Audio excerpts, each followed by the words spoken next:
Hello? Hello? Hello? Okay. This happens every time. Every time I come on here and I try to see my VTuber model, it lags and you can't see it. Hello, hello, hello, hello.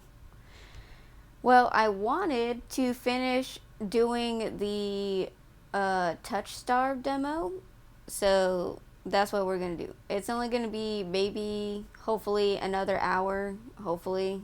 I don't. Hopefully. Okie dokie. Alright. Okie dokie. Um. We're not scuffing just yet. And then, right when I'm done with the demo, I'll probably. I think Ahina is streaming right now, so I'll probably raid her after we're done. That is not the demo. There it is. Dash where you are.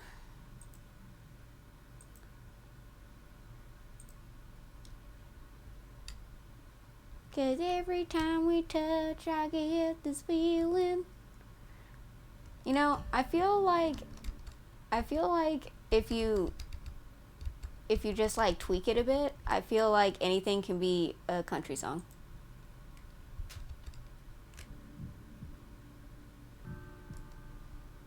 Can you hear everything okay? It's not too loud. That's what I forgot to do. Oh god, I'm such a yes. Okay, I'm an idiot. I forgot to pull up something. God damn it! So I have to actually get out of all this. All right, I'm gonna go ghost. I'm a ghost. Oh no! So dumb. I have to fucking.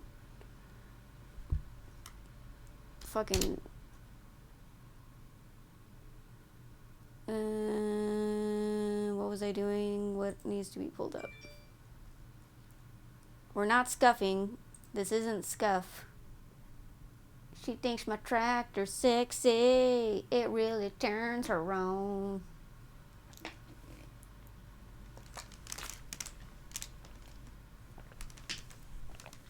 There was this one song I was singing, and I was like, dude, it could be a perfect country song if the right person sings it. But I forgot what it was. It's like a pop song.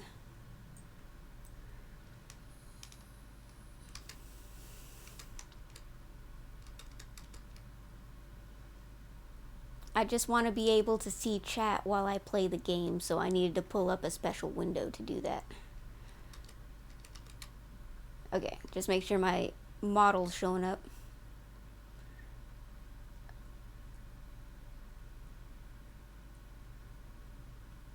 Too many games that start with T, damn it.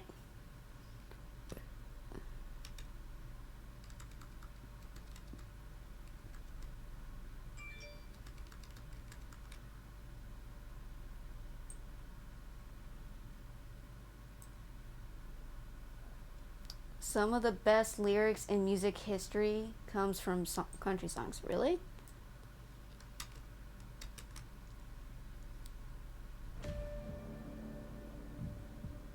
There we go. Everything's nice. And Daijobu. Oh, God. Alright, we're gonna finish this goddamn demo. Oh, fuck. That's not... Okay, there it is. Okay.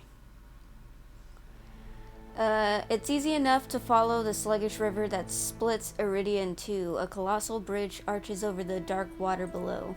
I cross as quickly as I can, climbing over uphill toward the distant tower. Ooh. Okay, I haven't made it to this part, so this is all new to me. Hours later, legs aching, sweat beading on my forehead, I finally find what I was searching for. The Cenobium of the Luminous Void. That is like the most evilest name I've ever heard from a fucking academy. What? The Cenobium of the Luminous Void? That sounds evil. That sounds like an evil evil council of mages. Gosh, visual novels. See, it's things like this that makes dating so hard. I know, right? You just want to go into a fictional world where everything's pretty and nice, kind of. It stands at the highest point of Viridia, surrounded by cold white walls. Well-dressed people stroll down the walkways, paying no attention to the massive tower in their midst. I'm the only one standing before the gates. I crane my neck up and up until the top of the Cenobium Tower disappears into the clouds overhead. Luminous void, so bright, bright hole, a bright hole. Oh my god. My stomach gives an uneasy lurch. Though far grander than the humble shrine of my youth, the Cenobium gives the same impression of being a gilded birdcage. It's even shaped like one. Or at least the gate is. Knocking seems like a terrible idea, but I don't see any other way of making my presence known. I'm halfway up the steps when something moves in my peripheral vision. Ah, stranger! A shadowy figure crouches beneath one of the white walls. They reach out and tug on a vine as if testing its strength. Cenobium of Luminous Void. Yeah, we're calling it Bright Hole Monastery. Bright Hole Monastery.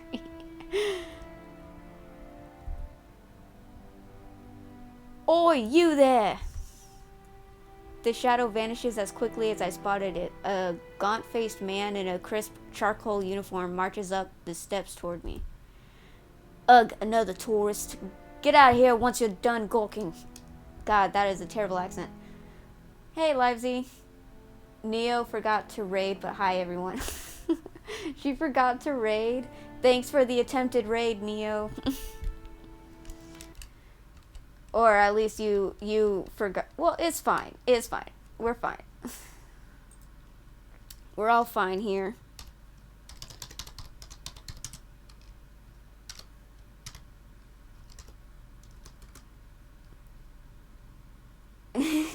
I did raid.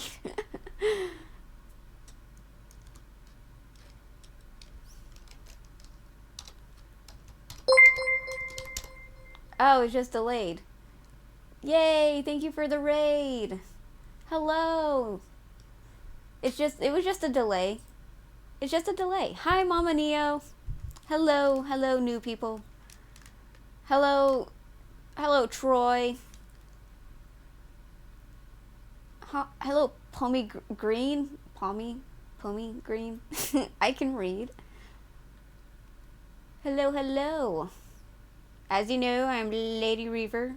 And I hope you guys enjoyed the stream because I'm literally trying to get through this fucking demo. This is like my fourth? Ah! Things are happening.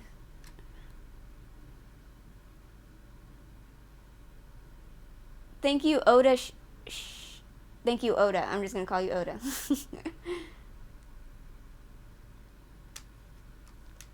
But I'm trying to finish this fucking demo because I've started it and restarted it like 4 times.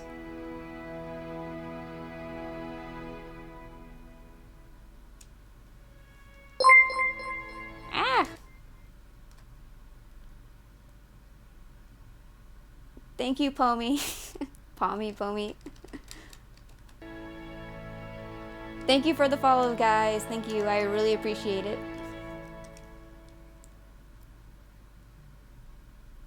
I prefer shady or shady. It's shady, right? I'm gonna cry, daughter. I've been bullied a lot today. What do you mean? Just call me brother. Oh. Fine, I'll call you brother and hopefully people will assume who I'm talking about. She's been scamming everyone with the alert sound. Sag. Yep, shady. Okay. You know, put it that way, shady is actually a pretty cool username. If I can trust you.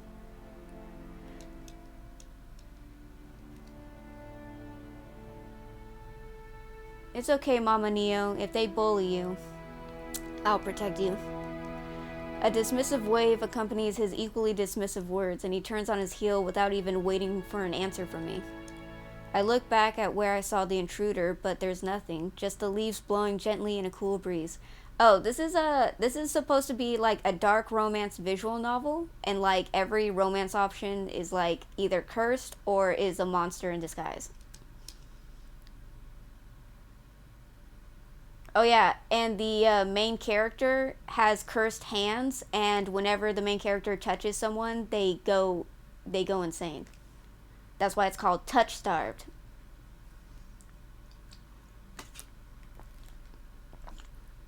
I step away from the gates, hopelessness washing over me. Oh, that's a whisper. That was a demonic whisper. A demonic whisper in my ear and my soul. From a romance visual novel stream to another romance visual novel stream. Oh, what were you streaming, Neo? Or, yeah, what were you guys playing? Hello. What you mean, bully? I got off stream routed. Oh, wait. Oh, God, I don't know what voice to do with him. Okay, so I figured out voices for the first 3 romance options, but I didn't figure out...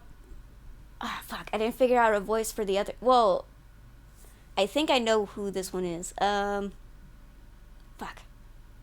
What's a good voice for him? God damn it. I kind of want to do an accent to differentiate the voices, but I suck at accents. Neo was designing her own harem game with different routes. She's been doing her own harem romance visual novel. Aw, I missed that, damn it. But I told her what character I would be. I said I'd be that one character who's like really shy and sweet, but has a short temper and gets mad. Gets like, when they get mad, they get mad. And I was like, I feel like that's me. Hello, hello, hello. Hello. A whisper, so close I can feel the warm brush of breath on my skin. I instinctively jerk back, but there's no one beside me. Halfway down the staircase, I spot a woman swaying in the breeze. She's gaunt as a rail, her blouse moth-eaten. I'm unable to take my eyes off her, not because of the way she smiles a little too widely, or the way her tousled braids look unbrushed for days, but because her eyes shine a vibrant, unnatural crimson. Oh, it's the demon dude. I'm both entranced and unsettled by their subtle glow. These days, you need a miracle to get in there. I'm unsure how to respond, or if I even should. Her gaze is uncomfortably fixed on me, heavy as lead. Say nothing, respond sarcastically. I don't know how to deal with this dude. Does he respond well to sarcasm? We'll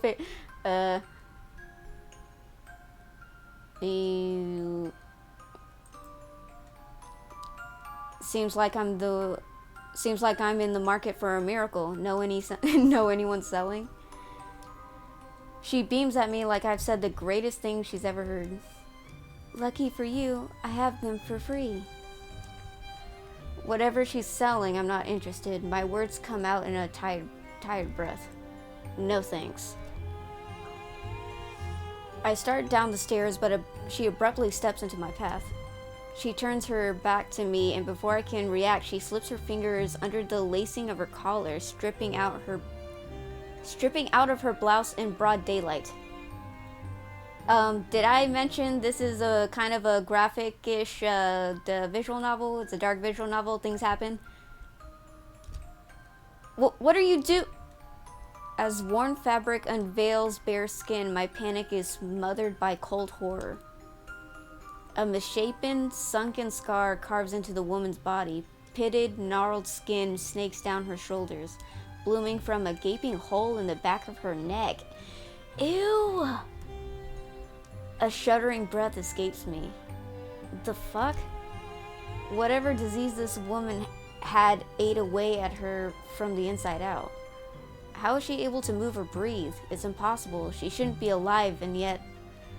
The power to cure anything can be yours too. The power of the sea spring.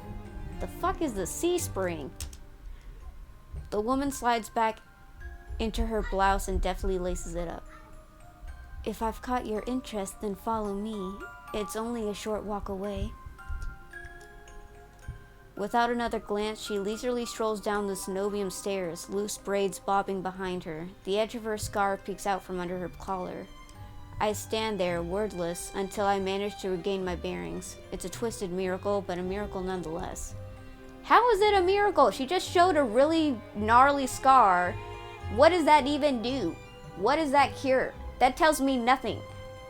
That literally tells me nothing. It just tells me that I'm probably going to be in pain or possessed by some weird creature or something. This could be the stupidest... It is. This could be the stupidest decision in my life, but what choice do I have? I take a final look at the cenobium's shut gates, then follow her down the steps. We descend from the higher streets, leaving behind their gilded decadence as we cross the river. The wet, derelict districts feel more familiar to me. But the crimson-eyed woman takes me farther, then farther still, until I'm met with an all-too-familiar sight. My gut lurches when I face the open horizon. The city's outskirts are hardly recognizable in daylight, and probably safer for it, but venturing beyond Iridia's walls is a gamble I wasn't prepared to take so soon. Keep going straight, and the sea spring will reveal itself to you. I bark out a bitter laugh, loud and involuntary. I'd rather not. This is a setup. Oh god. Oh geez. Oh god. Oh geez.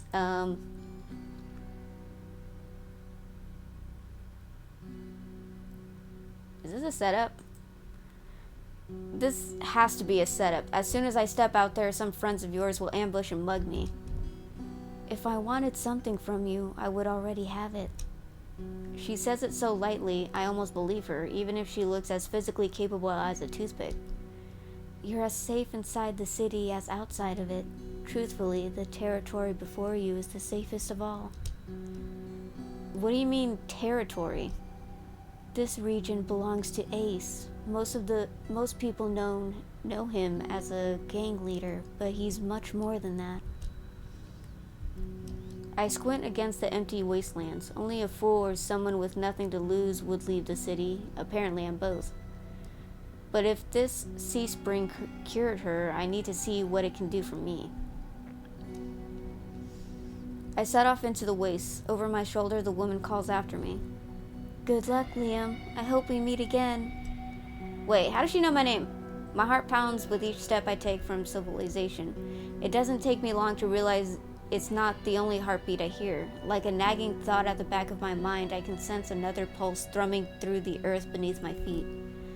I felt this presence before, when I first stepped out of Curious's clinic, a living dread coursing underneath the city, only this time I'm getting closer to it.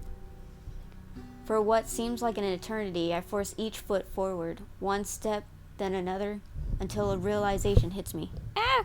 Sorry, my mic is slipping. I never told the woman my name. Yeah, that's right. That's right, she's sus. Something pierces the horizon ahead of me.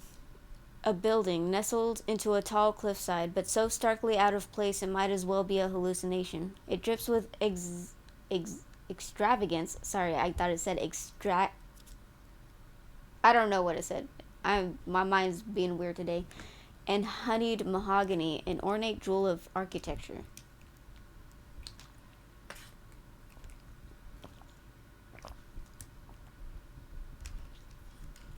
A row of dark silhouettes stand out on the horizon. Trees, I think, until I'm close enough to realize that what I mistook for branches were spikes and jutting tendrils. Soulless. Several of them watch me in the distance like statues.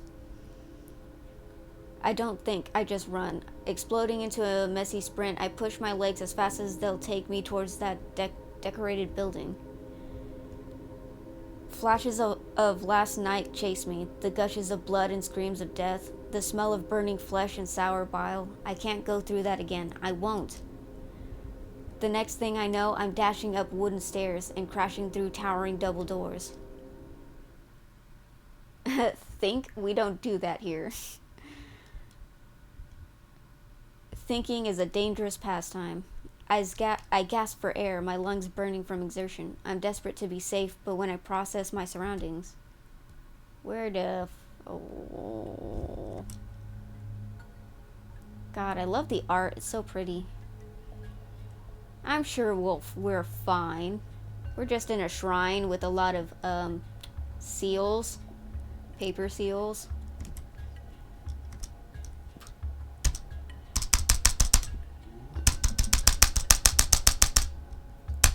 Oh god. Okay, there we go. I was like, I broke it.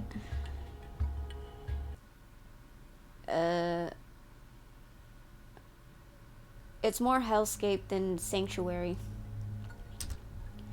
Blood flows all around me, overwhelming my vision with a lurid, unholy red. Instinctively, my hand leaps to my mouth. I know, I thought the game broke. Yeah, same. Oh. So, what's interesting about this visual novel is that you can actually pick one of 3 origins for your character, and each origin gives the character special abilities, which you don't see a lot with visual novels, and I thought that was really cool. And for the origin I chose for my character, I chose that my character came from a church that convinced him that his curse was actually helping people, like, commune with the gods, but a mage told my character the truth that he was just driving people insane, and it was a bad curse. And so my character went on a journey to get cured at the cenobium, but apparently it's closed. So apparently he's trying to find a cure with the demon now. But the rotten stench of blood never comes. Instead, a smoky scent hangs in the air, sharp and spiced. I swallow quickly, convincing myself that it's not as gruesome as it appears. This has to be the sea spring, the place that grants miracles. Oh, that explains it. The sea spring. He has tentacles like an octopus. And I was like, oh, get it, because he's like a sea monster. Pulling my eyes away from the pool, I take in the rest of my environment. Tall pillars flank me, blanketed in written notes. Seating pillows scatter the floor. A rustic kettle sits nearby. Someone must live here despite how eerily empty it is. Call out, stay silent. I don't know. Oh wow, visual novel with classes. I know, right? The class I have is, I'm not a mage, but my character can see visions of the future. Very brief visions.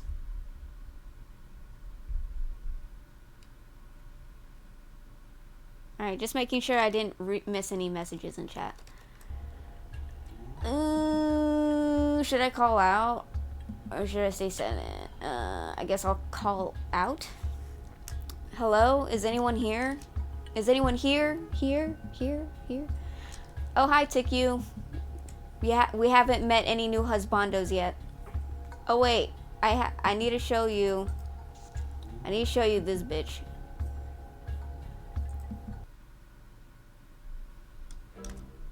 Look at him. Isn't he gorgeous?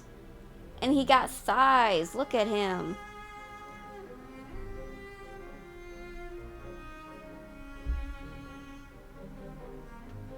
Are you questioning yet, Tick? Are you questioning things yet? He definitely made me question things. He looks feminine.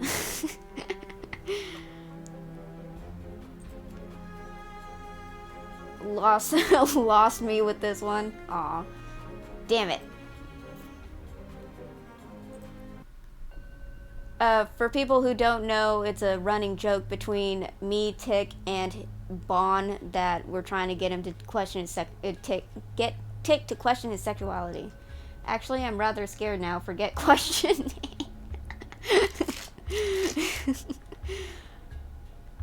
Don't worry, I'm sure he won't bite you.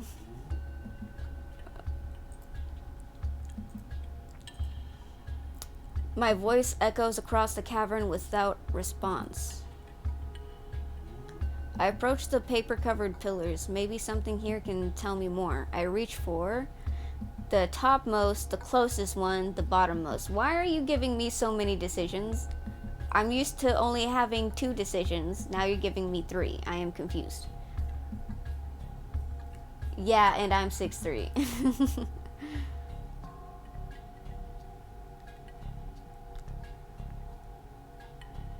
He'll only bite you if you ask. Topmost?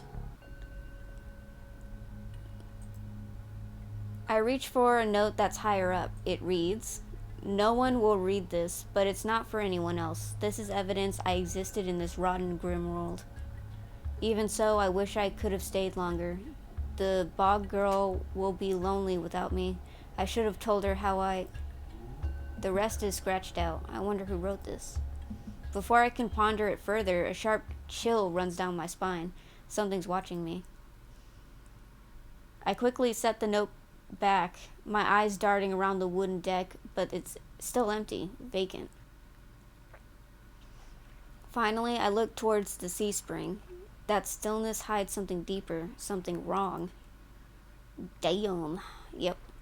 Something familiar. It's watching me. Hey. Hey. I spin around and come face to face with a pack of soulless. They chitter and growl, tendrils and spikes flaring threateningly, all different sizes and species, but sharing one identical trait, glowing crimson eyes. I try to back away, but my heel teeters over the sea spring. I'm cornered. Watch your step. It's deeper than it looks. Beat his ass! That voice again. At the sound of it, the soulless freeze, their snarls quieting. I don't know, I heard something, I heard threateningly. I search the voice's source and find it above me, lounging in the rafters. I like how it gave it a close-up of his chesticles and his other stickles, if you know what I mean. God damn it. Okay. Oh no, he's hot. Okay. Just gonna, there we go. Just gonna take a little screenshot there. You're fine. You know who he reminds me of? He reminds me of Vox Akuma, the that VTuber with Niji Sanji. English. Look, he even has tentacles in the background.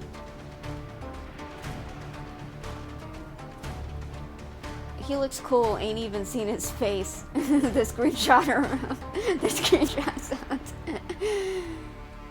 Why the area around his eyes look red? He would have looked better with less bright eyes. Well, I think it's just to give an indication that his eyes are glowing, right? You look lost, little sparrow. God damn it, I don't know what fucking voice to give him. You look lost, little sparrow. His gaze is a violent crimson, one that sears through me, leaves me feeling raw and exposed.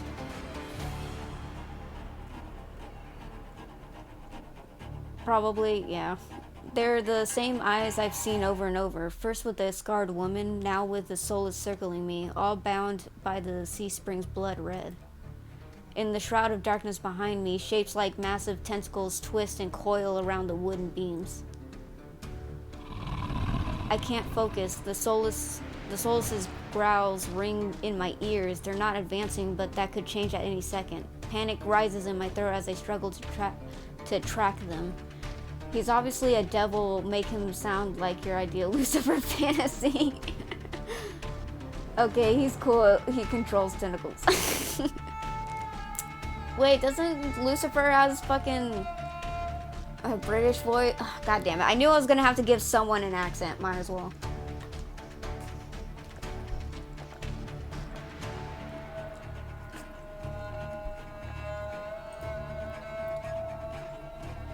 God damn.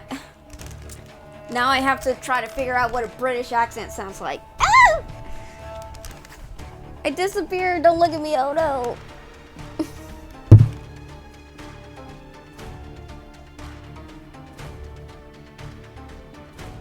British. Laugh my ass off. Don't judge me. British is hot. Wait, does that mean he's gonna stab me? I don't know. Do you like being stabbed? Are you into that? Are you into that? Okay, sorry. Just making sure my model's okay.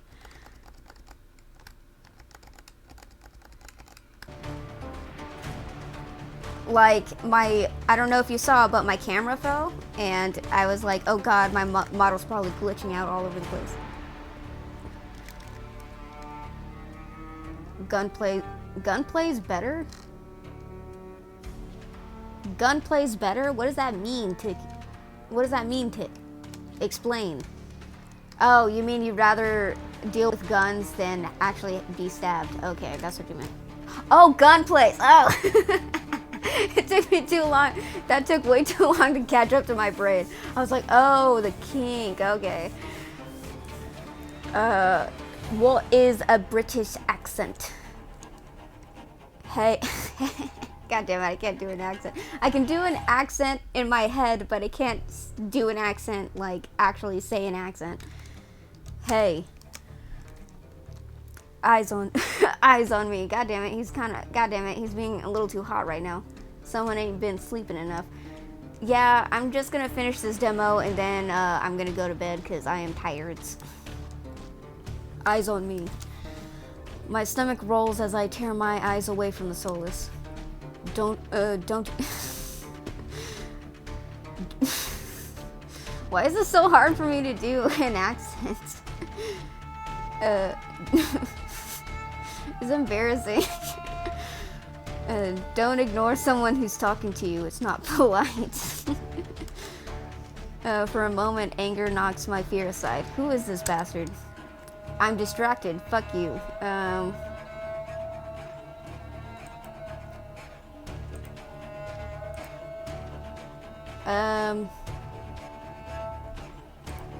Fuck you. Fuck you. We'll be combative, I guess. I look right into his unnerving eyes, holding his gaze defiantly. Fuck you. Is that better? A crooked grin cracks across his face. We'll work on it. I scan the soulless again. They really aren't attacking, posturing more than anything else, almost as if they're waiting for commands. Did you tame them? Power of the sea spring. They're hungry, so they might bite. I could... Fucking the character named him Bastard, that's funny. You could give me a reason to stop them. How about I didn't do anything wrong? Bro had the comeback ready. Trespassing. And that's punishable by death? His name is Bastard now. Yeah. He gives a non-committal shrug. I called out earlier to see if anyone was here. Were we supposed to play hide and seek? Didn't hear you. God damn it, he's such a bastard. My voice stops in my throat. This man's terse coolness is both infuriating and terrifying. In hell it is. I rack my brain for a way to diffuse the situation. I need help. Tell me what you want. Is he the type to like the ones that beg? Or does he like the abrasive ones?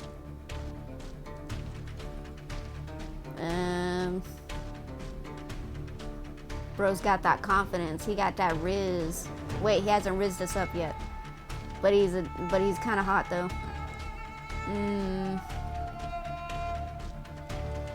All right, I'm gonna save. Ask for help. I'm trying to nail down what he's into, honestly. Okay, fine. I need help. I thought the sea spring could cure me somehow. He'll offer some sort of contract. If he's a stereotypical devil character. Possibly.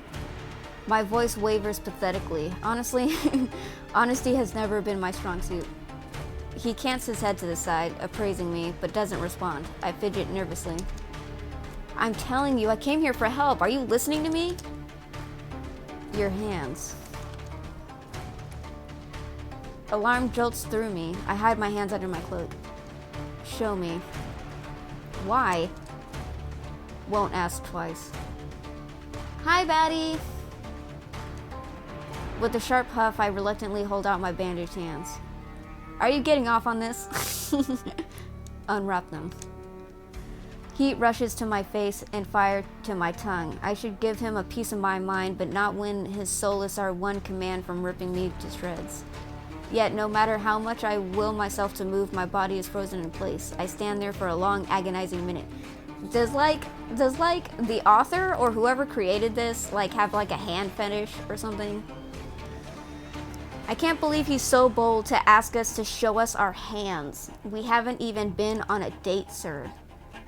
I finished my stream, so I thought I'd come say hello. Hello, hello. I hope you had a good stream. Hopefully you made it far with Kelvin and the four-legged lady, I think. I think she was four-legged, or is it three-legged? My hands are trembling when I finally raise them. I know the skin beneath the wrappings all too well, the hideous, unnatural flesh I've grown to despise. Hands are overrated. Yeah, everyone's into feet now. I grip the edge of the bandages. Stop. With a weary sigh, the man slides off the beam and lands with a thud that shakes the panels underfoot. He's a monster, with an imposing figure that towers over me. I couldn't tell how tall he was before, but he's big. He's big, guys. He's big. I accidentally made it survival, so when I died, I lost all my progress. No! Oh no! Skill issue. Be quiet, Tick. You're not helping, Tick.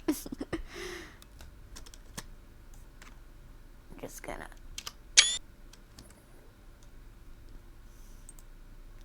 Leander was thicker though, right? Or are they about the same size?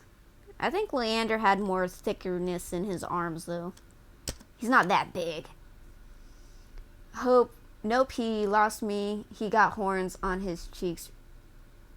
Those are horns? I thought they were earrings.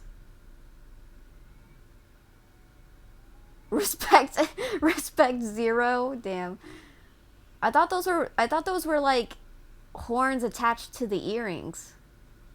I didn't know. Wait, are those horns peeking out from underneath? I don't know. But he's big, illuminated by lantern light. His features are stronger, sharper, and sexier. So don't do that. Don't have that sound effect, because that's kind of hot. Subtle clinks of metal accompany each of his steps. The closer he gets to me, the faster my heart hitches. What does he want? Is he going to kill me? I step backwards and find nothing to set my foot on, and then he's going to catch me, and then he's going to bring me to his chest, all stereotypical like, and then I'd be like, oh my god, he touched me, and then I'll be like, oh. Slip that in, sexier in.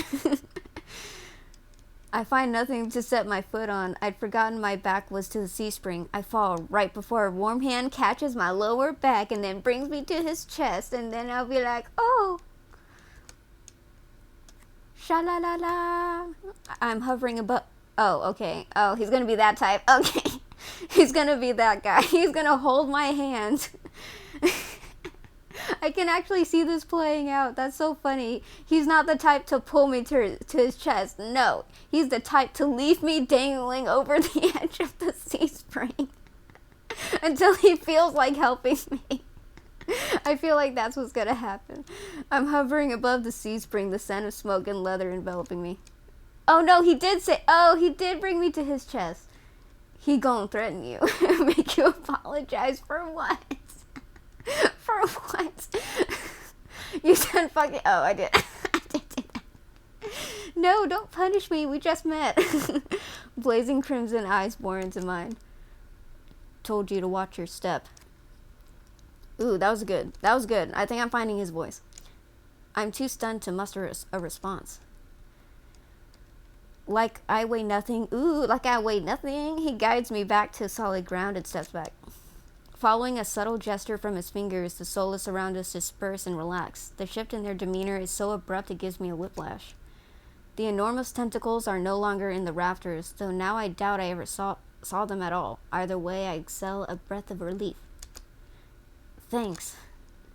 As focused on me as he was before, the monster pays no attention to me now. Yeah, 'cause he's cool. Oh my, is he a tsundere? It's either him or Min that's a tsundere. He kicks some seating pillows out of the walkways, checks the contents of the kettle with a scowl.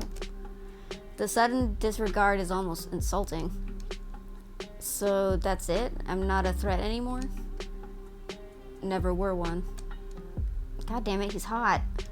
You dare call me a pervert? Then why'd you threaten me? I am most definitely cultured. Who be calling you? Are you talking about Bon? Or are you talking about me? Damn never was on E? Tick, you need to explain yourself. You're just all over the place right now. Oh, I just realized. Okay. You. Did you read my post? Did you see that? At least Bond believes you're cultured. But I know the truth. I know the truth. Don't lie. I know the truth. I'm tweaking. I'm tweaking. It ain't even 10 o'clock yet. Cause Bon a real one. Yeah, he is. He great. Then why'd you threaten me? People get honest when they're afraid. You know the truth. Yes, I know the truth. You can't hide the facts from me, Tick. In other words, he was messing with me. I drag a hand over my face, exhausted by the fact that this was the second time a monster has provoked me today. You're Ace, aren't you? Depends who's asking. Ah, yes, the bored tone. There we go. Sorry, I'm so happy. I found his voice. Everyone else has a distinct voice. I know. I found his. One of your friends told me this was your territory. She also said you were a gang leader. But there's no one else here. I thought there'd be more people. Okay, then if I'm not cultured, what do I find most attractive? You don't know nothing.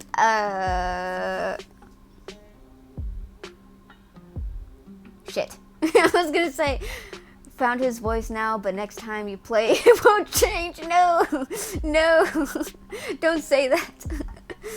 No, oh God, I feel like that is gonna happen to me. No. Ace pick, like, cause I don't know when the full game's gonna release, and then when it's gonna release, I'll be like, I'm gonna play the game and I'm gonna stream it, and then I'll be like, ah shit, what voice did I have again? Ace picks up the kettle and walks to the edge of the sea spring, then dumps out the contents into the endless red. Gang took a walk. Oh. What is that face? That's a cutie. Oh, he's a cutie. Gang took a walk. His pleasant smile stretches across his face, ear to ear. Then, in an instant, it drops. I get the sense that I shouldn't ask about his gang again. You said you came for help. Or came here for help. How many men were thirsting over? There's 5 altogether. Hi, Drac. Did you just get in? This is number 4, and there's still one more we haven't officially met yet. Good to know, and I did. Awesome. You said you came here for help. Depends. Can the sea spring cure a curse? Probably. God, you're so goddamn helpful. God, thank you. I'm so glad I came to you for fucking help. God. You mean you don't know? Nope. He shakes out the empty kettle and starts collecting stray cups, tidying up. My frustration builds. I narrow my eyes at him in a questioning glare. When he notices, he returns it with an with an amused smirk. Are you being irritating on purpose? Listen, Sparrow. Sorry. Listen, Sparrow. The sea spring can cure anything. Nothing's stopping you from trying it yourself. What do I have to do? Tell me! Always helpful this devil is. Yep. Drink. I have to drink from the sea spring? My eyes glide to the blood-like pool beside us. The idea of ingesting the strange liquid makes my gut churn. Oh, I just realized. Okay, so when the lady showed us her scar with a... Okay, so Drac, you missed it. A lady showed us a huge scar on her back with there was like a big hole in her body. Like, she shouldn't be alive technically, but because she drank from the spring cured whatever disease or wound that was killing her. That's why she brought us to him. And I was like, oh, that's why she said it's a cure. But then she had the glowing red eyes, so wasn't he controlling her or something? I'm sad that I missed that. I mean, it didn't show anything, but it was very descriptive. Oh yeah, and And I found out that whenever someone has glowing red eyes, that is not him. He's usually controlling them. So I think he was controlling her to get us there, I think. Maybe. I could be wrong. I don't know. That's good to know. Yep. My eyes glide to the blood-red pool beside us. The idea of ingesting the strange liquid makes my guts churn. Is there a price? Always. Ace taps his temple with a finger. You lose it a little bit. That's it? Might have already beat it to the punch. Not good. Glowing red eyes equal potentially not good. Yes. My humor earns me an amused fanged grin.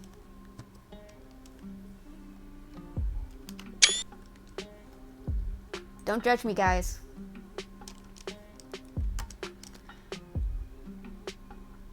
This is a little different. When you drink from the sea spring, you forget who you are. Your mind combines with everyone who ever drank before. Humans, monsters, soulless. One big happy family in your head. Heavily judges. No! Not the judgment of others. My blood runs cold. I've heard of these before. Group minds. Hive minds.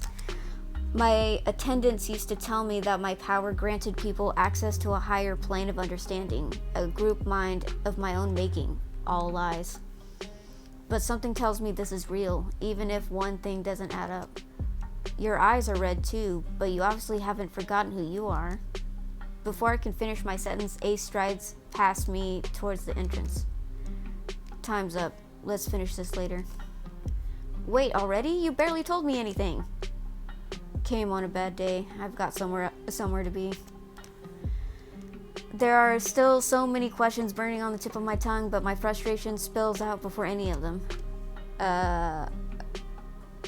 I was told to come here for help, but instead I get threatened and kicked out. You're joking, right? Watch your tone. I'm nice, but you don't want to ruin the host's mood. How was the French learning? Damn it, I totally fucking forgot to do that. I just jumped right into the demo because I wanted to finish it so badly. Maybe if there's still time, I'll do Duolingo after this. As a cool down, I guess. My skin prickles. The feeling of being watched washes over me again. My eyes dart back over to the sea spring. I understand, yeah. That reminds me to go and do my Japanese. Yeah, yep. Priorities I can read, and seeing hot men is more important. Priorities of seeing hot men is more important. Yep. So he just admitted that he's the host of the group mind. That's nice. Or is he connected to the host? A lone ripple dances on the quiet surface. I take Ace's advice and clamp my mouth shut. Ace approaches a nearby Solus, a lanky, dog-like one with 6 legs and crown of tendrils. Several sets of crimson eyes adorn its side. Its forked tail wags rapidly when Ace squats beside it. He runs his fingers through the tendrils, scratches its chin, and pats its head. Hey, it's Mac! What's up, Mac? Look who it is! 'Tis I! Sets up a bulletin board with red string connecting everything to everything else. Oh, jeez. Hi, Mac. A gentle smile plays across Ace's lips. The affection he holds for the soulless is painfully clear. I dip my eyes away, my stomach fluttering at the tender sight. Ooh? Ooh? I'm feeling some type of way? Ooh? It's getting dark out, so this pretty girl will guide you back. How's stream going?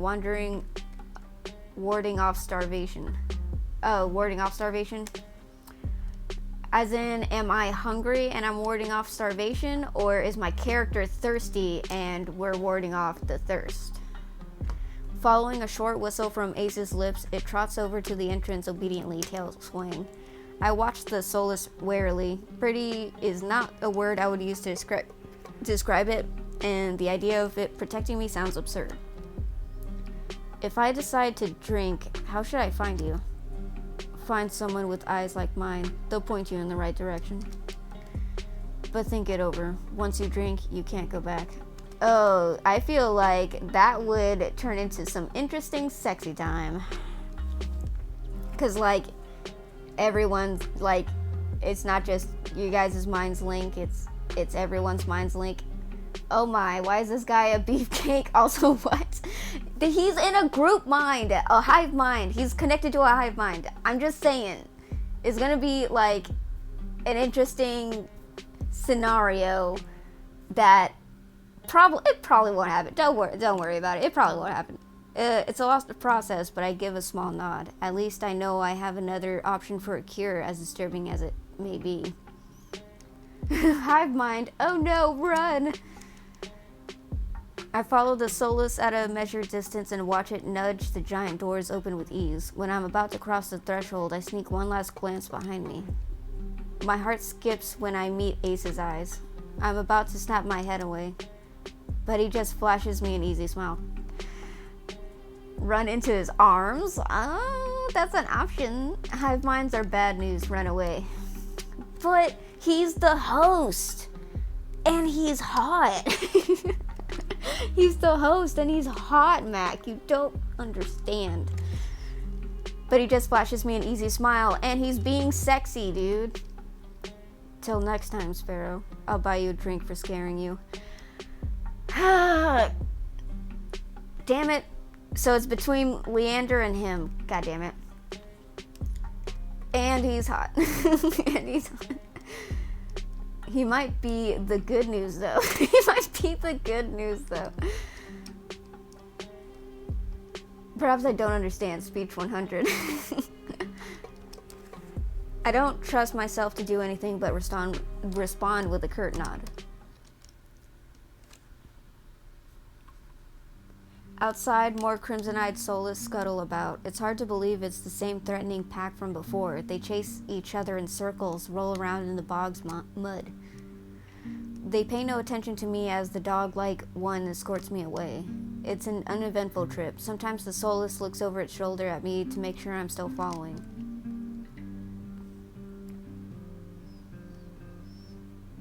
Dusk darkens the sky by the time we reach the city. I can't sense that massive heartbeat anymore. Maybe it was all in my head. The soulless sits and looks at me expectantly with familiar crimson eyes. Wave at the soulless, pet the soulless. It's a dog. We need to pet the doggo. If this were a D&D scenario, I'd be running the other way without a doubt. Yep. As nervous as I am, I carefully glide my fingers through the soulless's tendrils and scratch beneath its chin, just like Ace had. Massive heartbeat? So, when we first arrived in that cave-like area, shrine thing, it hinted that there was something large living inside it, and that you can actually hear its heartbeat in the city. Not just in that shrine thing. It pushes into my palm in response, rubbing with rumbling with a sound akin to a purr. The vibrations are soothing, almost healing my fatigue. When it's satisfied, the Solus spins around and scampers back in the direction we came, vanishing into the darkness. It's barely my first day in Iridia, and I've already encountered so many things I thought were impossible, tamed Solus being one of them. My head spins. Maybe I should call it a day. Nightfall creeps across the streets of Iridia. The city, labyrinthine even in daytime, has become a warren of treacherous alleyways. Windows popped a surprise update on me. I'm back. Welcome back, Tick. Big. The streets are completely deserted. If I hadn't been here earlier, I would have thought this part of the city abandoned. Wait, I thought they were soulless. How are they tame souls? Welcome back, Tick. Oh, hi. Okay, they're soulless, but... Okay, God damn it, this is so hard. Okay, so they're... the tamed soulless are part of a hive mind. And the demon... were you here to see the demon dude? The demon dude was controlling, or was a part of controlling the soulless. Are they dark soulless? Badoons. I make my way through the winding streets, doing my best to keep my bearing towards the wet wick. My steps slow when I hear rustling in the dark. Did he shove souls back into them? In a manner of speaking, yes. If you ask how, you probably don't want to know. I strain my ears, but everything is still. In the silence, is the silence playing tricks on me? Am I going insane? I'm imagining things. Something is wrong.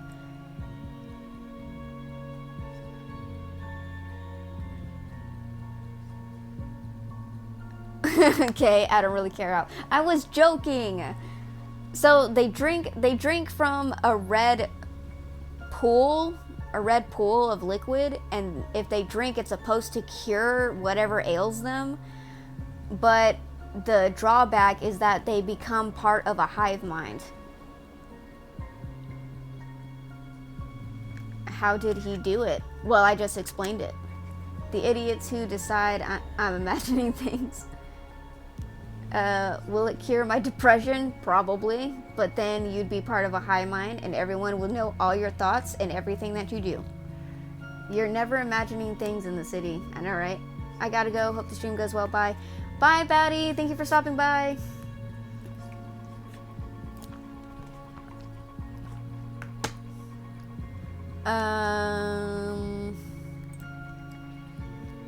The fine hairs on the back of my neck prickle, a frisson of discomfort running down my spine. Something is wrong.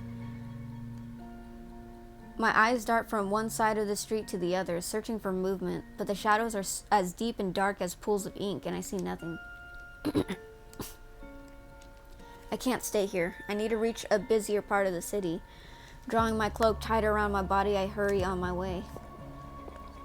Though I keep my eyes sharp and listen intently, there's only the sound of my own footsteps. How many times has your cat ran in and out of the room? She hasn't actually today. I think she's like asleep on the couch or something. That's the only reason why she's... Or maybe she was scratching at the door, but I didn't hear her. Because I have both my ears covered. Oh well. As the moments pass and nothing happens, I begin to wonder. Maybe I really did imagine that noise? Oh, fun. I turn the next corner and my thoughts come screaming to a halt. My head spins, the world blurring as adrenaline rushes through my veins. Only one thing is clear amidst the haze. The soulless that attacked the caravan. It's crouched over a dark, indistinct shape, a body. Oh, fuck. A garland of intestines spills from pallid flesh. Blood grouts the cobblestones. For a mercy, the soulless is too distracted by its meal to have noticed me. My feet feel as heavy as stones, but I can't just stand here. Holding my breath, I take a step backwards. When the wet, slurping sounds don't abate, I take another, then another. Ah! Then a shard of glass crunches under my heel, of course. The world seems to slow to a crawl as the soulless raises its head, blood dripping from its tendrils. Every single one of its bulging eyes fixed unblinkingly on me. Vampire Man is next, I'm gonna bet. I was gonna say he's not a vampire, but he actually might be a vampire. It's really here. It's come back for me. Run is the only option. I bet if I was a mage, maybe I could have like magicked it to death. I'm off like a shot, running for my life through the darkened streets. Behind me, a piercing bass splits the silence, and heavy footfalls pound after me. My heart thunders in my chest. I take turns at random, trying to lose it in the maze of streets, but I can't seem to shake it. Run, Forrest, run! I can hear its breathing now, a wet, fluttering rasp growing closer and closer. The same claws that severed my arms swipe out. I duck, saved by pure reflex, and skid around a corner. I take 3 running strides before the bottom drops out of my stomach. A wall twice as high as me bars my way, a dead end. When I turn around, the Solus looms in the entry to the alleyway. It's no longer running, it doesn't have to. As it prowls closer, my thoughts race. Some of the buildings lining the streets are lit. There must be people inside. It's a long shot, but scream for help, try the nearest door. Help! Help! Should I try the nearest door? Did you remember to hydrate Reaver? I, as a matter of fact, I have a bottle of water right next to me. Beat his ass. Beat his ass. Well, I don't have the option to. I either scream for help or try to open a door. I honestly don't think me screaming for help is gonna do anything because I'm gonna be saved by someone anyways. So I'm just gonna try the nearest door. Scream for help. Open the door repeatedly against its face. I whirl, grabbing at the handle of the closest door. It turns completely. The hinges creaking as I push, and I feel a flash of hope before a weight hits the door from the other side and it slams shut. Mr. Devilman can help. Ace, come to my rescue. The click of the lock turning is grimly final. No, you bastard! Whoever's behind the door fucking locked me out! That fucking dick! In this wretched world, few people will stick their neck out to help their own flesh and blood, never mind a stranger. Lamau, bro, denied you before you even saw what was inside. My sanctuary, my shelter. The Solus gives a rasping hiss. It's the only warning I get before it lunges for me with a flash of claws. I hurl myself to the side, but the slick cobblestones betray me. I fall, sprawling over the rough stone. I cannot catch a break. I cannot catch a break. I wonder if we got an ace up his sleeve for you. But don't. Oh my god, I cannot catch a break. First I run into the Solus that fucking attacked me earlier. Then it fucking backs me into a corner. And literally, Yes? Okay. I love you. Literally it backs me into a corner. And the fucking bastard, no one will fucking help me. And then I fucking trip and fall. I fucking trip and fall. Pun intended, yep. Skill issue, how dare you. Learn how to fight, run faster. Poke his eye. Oh, I honestly thought you said poke his ass. I honestly thought you said poke his ass. I was like, what? Poke his eyes, all the eyes. Kick him that too. What was that fucking Naruto move? What was it called? 1,000 Years of Pain? I hurl myself to the side, but the slick cobblestone shaft fall over the rough stone. As the Solus looms over me, I scramble away from it until my back hits the wall. There's nowhere left to go. Pull his tentacles beard. Pull his tentacle beard. Guarantee effectiveness. Whatever works. You know, I'm desperate. Wait, what if they have acid on them? Then I burn myself. Well, a minor burn. What?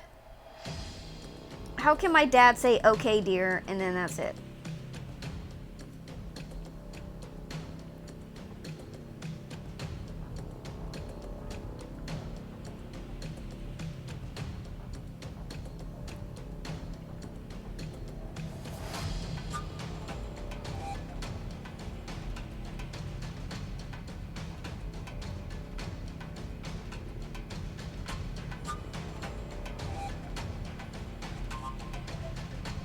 Texting.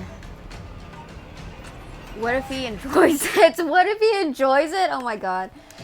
10 times more effectiveness. 10 times more effectiveness than you can fight through the pain because your dad's just built different. You got me there. It descends on me for the kill. Oh no, dude, for a second I thought I actually did die. I was like, oh shit, did I actually die? Like, for reals, no one was gonna help me? I picked the wrong options, is what I thought, but the impact never comes. I was saved. I was right. Oh? I warily crack one eye open, then another, not sure whether I should believe what I'm seeing.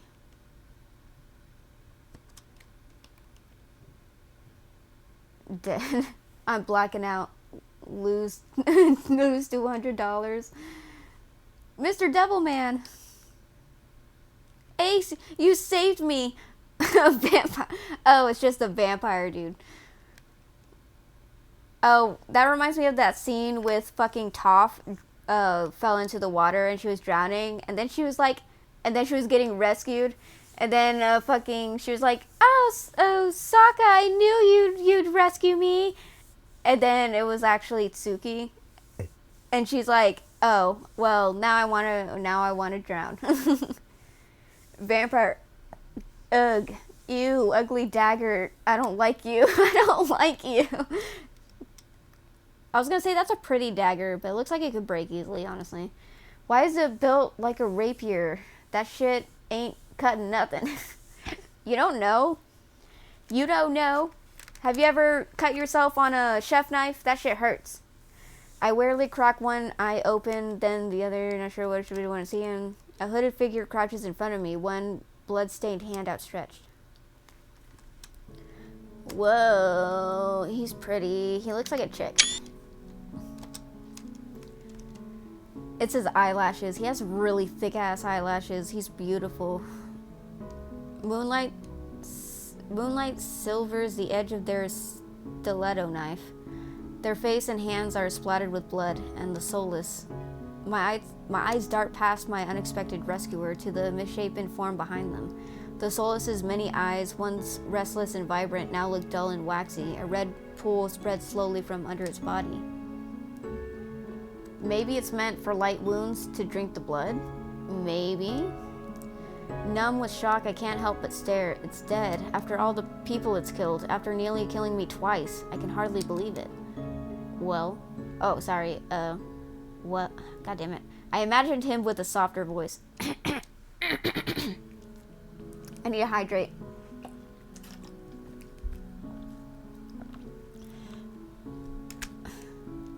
Well, god damn it, whatever. I gingerly take the offered hand, the stranger's gaze dips to my bandages. Pale lips part on the brink of a question, then close again. Insert Dio voice. Wail. With a strength belying their slight frame, they pull me to my feet. Yeah, because he's a fucking vampire. Wait, did I already screenshot this? He would probably whisper 24/7 he got a cloak on.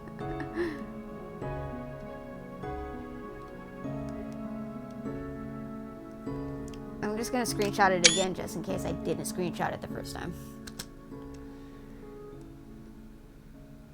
Something about them is strange, unlike any human or monster I've ever met. I can't quite place my finger on why. Wait, his eyes? Oh, no, the person. Okay. As soon as I'm on my own 2 feet again, they pull away from me start wiping the blood from their face and hands. Stay there. Hunter? They turn away from me stiffly, leaning over the Solus's gangly body. Probably. With their back towards me, I realized that I saw their hooded silhouette at the cenobium. You were at the cenobium. You saved me. You're shorter than I thought. You're shorter than I thought. Get them screenies. Hell yeah. He can't stop me. You were at the cenobium? I've seen you before. You were at the cenobium earlier, weren't you? They cast a wary look at me. So what if I was? Their harsh response takes me back. Oh. Before I can formulate a response, they continue. What are you thinking traveling alone at night?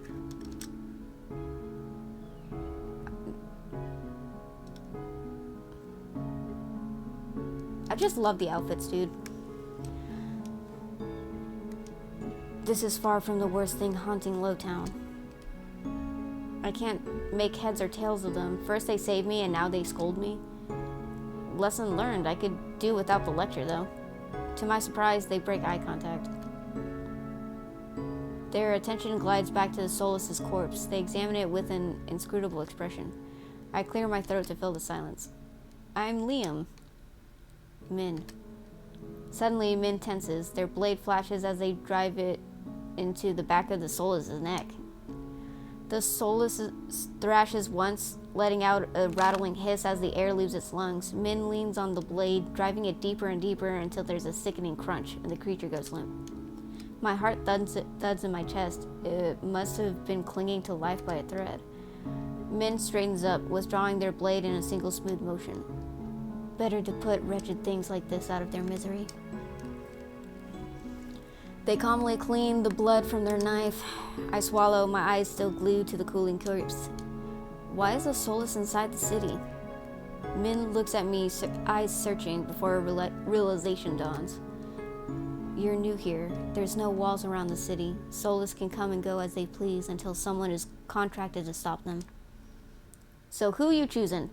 I don't know. Let's get through this encounter first, and then I will figure it out, I'm sure. The Cenobians' patrols don't bother to protect Lowtown. Not anymore. Let me guess, you're not a fan of the Cenobian. I wouldn't go that far. Their brow abruptly furrows and they sheathe their knife, motioning for me to follow. Hi, favorite witch. Hello, Silver. Peeking in. It's not safe here. The vultures can smell death. I'm not quite sure what they mean, but I don't want to stay lost in the city. I trail behind them as they stride down the street. If it's so dangerous, then why are you helping me? I came for the bounty on that Solus, and you were in the way. Ha, rude. Not killing you isn't the same as helping you. Don't count on being so lucky again, or you'll be dead by sunrise. What a fucking... I found the tsundere. I found him. Their answer is stingingly harsh. You know what? Fine. I just need to find my lodgings. I hold my hands up, trying to forestall any more snippy comments. Alright, I get it. I'd love to get out of your way, but I'm sort of lost. I just need directions back to my lodgings. What makes you think I'll help you? You've already helped me once tonight. Why not a second time? That seems to catch them off guard. Their brow knits and they look away, scowling. How troublesome. Liam? Oh, it's fucking Liam. I turn, surprised by the voice. Curious walks down the street towards us. His white and gold clothing is pristine despite the grime of the city. Hello, Min. I see that Solus was your work. Min shrugs. There's a familiarity to the way they regard each other. You know them, Curious? I didn't know you had friends, Min. I didn't know you had friends. Do you know them, Curious? You know them, Curious? Min is a freelancer who has done a few errands for me. They are quite reliable. Unreliable freelancers don't eat. Liam needs to get back to wherever he's staying before he wanders into the jaws of another Solus. It is late. Were you able to find a place to stay, Liam? I'm staying at the Wet Wick. Both their faces fall. I see. Would you like a guide? It might be preferable to wandering about alleyways. That would be nice. Min clicks their tongue and sighs, sounding mightily put out. Going to the Amaryllis district, that gaudy cesspit? Come, this way. Despite Min's clear distaste, when Curious leads me down the street. They keep pace with us. Catching my curious glance, Min's eyes narrow. It's not safe this late. I don't care about you, but Curious is the only doctor worth a damn in this place. God, so hostile. Are you like this with everyone? The deadpan look Min gives me is answer enough. I catch Curious hiding a slight smile. I suppress a sigh and resign myself. Hunter or doctor? If I had to choose between them, I'd go with the doctor. I suppress a sigh and resign myself to having a grumpy shadow all the way back to the wet wick. The route Curious takes is completely different from my slow meandering earlier in the morning. In no time at all, he cuts through darkened streets and twisting alleyways. Agreed, at least he's less hostile. It seems like half the city has poured into the Amaryllis district's colorful streets. Laughter, clinking glasses, and music assault my ears from every direction. Yet the most noise still comes from the wet wick. Its doors hang wide open, lanterns lit. Here we are. Ah, he's so pretty. He moves towards the door. Min lets out an audible huff. Don't tell me you're going in. Oops, sorry, press the wrong button. I have some quick business with Leander. Ugh, fine. He still owes me from yesterday's work. You're a pretty man. They drag their feet, reluctantly trailing after. As soon as the doors open, a wave of sticky heat rolls over me. In the hours since I left, the wick has grown suffocatingly crowded. Curious stands out, easily a head taller than most. Even so, I nearly lose sight of him amid the sea of swarming bodies. Pardon me. The crowd parts as though answering his request. Curious glances over his shoulder at Min and me before gliding through. How can anyone breathe in here? Min follows Curious at a clipped pace. Leander is right where I left him, although he's traded places with the bartender. He holds a pair of shot glasses filled to the brim with luminous green liquid. And now for the finishing touch. A flash of magic paints the glasses white with frost. You're never gonna guess what's in these. Leander slides the glasses across the bar, and I get my third and fourth shocks of the evening in rapid succession. Ace leans against the bar, an elbow propped up on the counter. He catches the glasses and lifts one to the light before turning it upside down. The contents, magically congealed, stay firmly in place. He fucking made Jello shots. Maybe, I think. You're supposed to make drinks, pretty boy. Don't tell me you're wasted already. Veer, perched at the bar's counter beside Ace, takes a single look at the shot glass and shakes his head.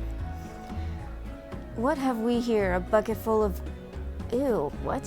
What have we here? A bucket full of boogers? Leander's nose treasure? You've eaten worse. You've eaten worse. Veer's lips twitch and his ears flatten when Ace offers him a glass. He turns his cheek with a sniff and Ace just snickers. Coward. Don't tell me you're actually... In one fluid motion, Ace throws back his head and downs the shot. All these men in one place, not enough Jello shots. I know, right? Drinking that. A dark look crosses Ace's face. It's chewy. Chewy? Wait, let me try again. Behind me, Min grumbles. I told you this place was a nest of degenerates. If it isn't Curious and Min. At the sound of Leander's voice, Min's pale eyes grow wide. They look ready to bolt, and Curious sets a hand on their shoulder. I promise this will not take long. Min's eyes dart from Curious's hand to his face, then soften. Fine, you first. While they step forward, I linger behind, struck by a sudden revelation. All of the people I've met today know each other. Good evening, Leander. Ace. Another drinking competition, I presume? Oh, is it evening already? Could have sworn it was earlier. Just some friendly rivalry, Doctor. Nothing to be afraid of. Curious acknowledges Leander and Ace with the slightest nod, ignoring Veer entirely. Not that Veer seems to mind. He tilts his head and an impish smile curves his lips when he spots Min looming silently behind Curious. Time flies by when you're having fun, I know, right? I almost didn't see you there, Min, looking for your booster seat. This bitch. Min pushes back their hood. They level Veer with a cool look. So pretty. I thought Ace wasn't allowed to bring his pets in here. Veer's tail gives an angry twitch.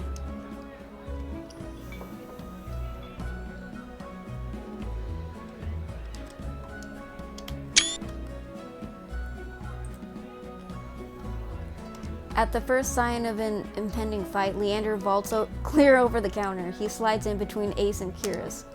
Now, let's try and keep the peace. It's not every day the esteemed doctor takes us up on a drink. His arm snakes around Curious's shoulders. You are finally taking me up on that drink, right, Curious? I am afraid not. We were merely escorting Liam back to his lodgings.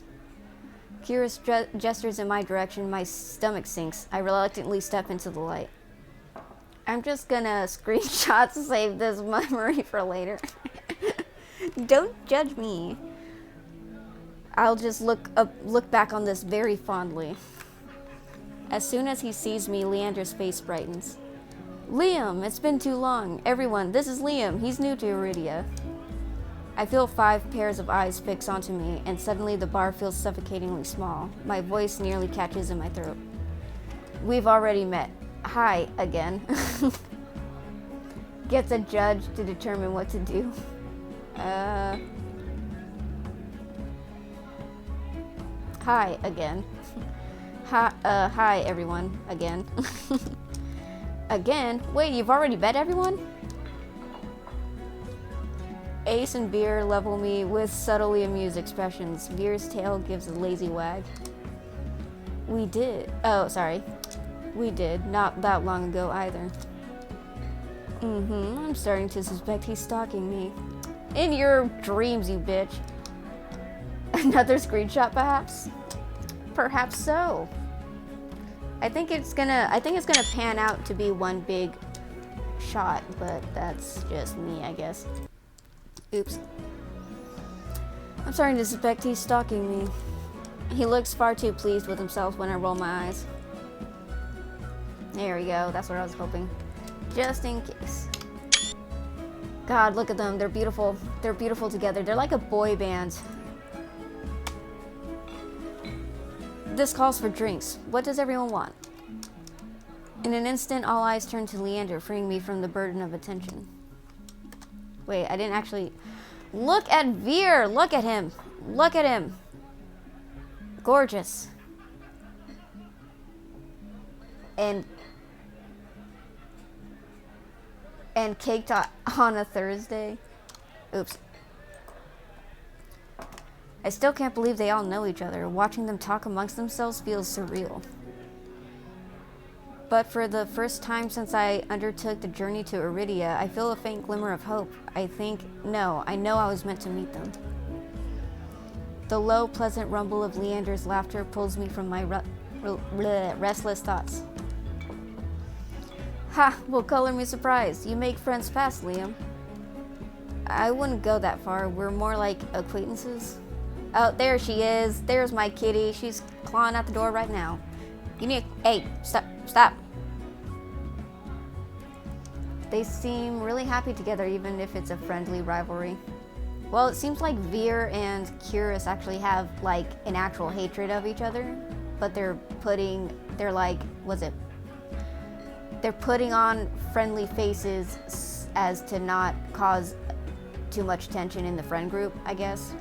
But I think Veer and Curious actually do have resentment for each other.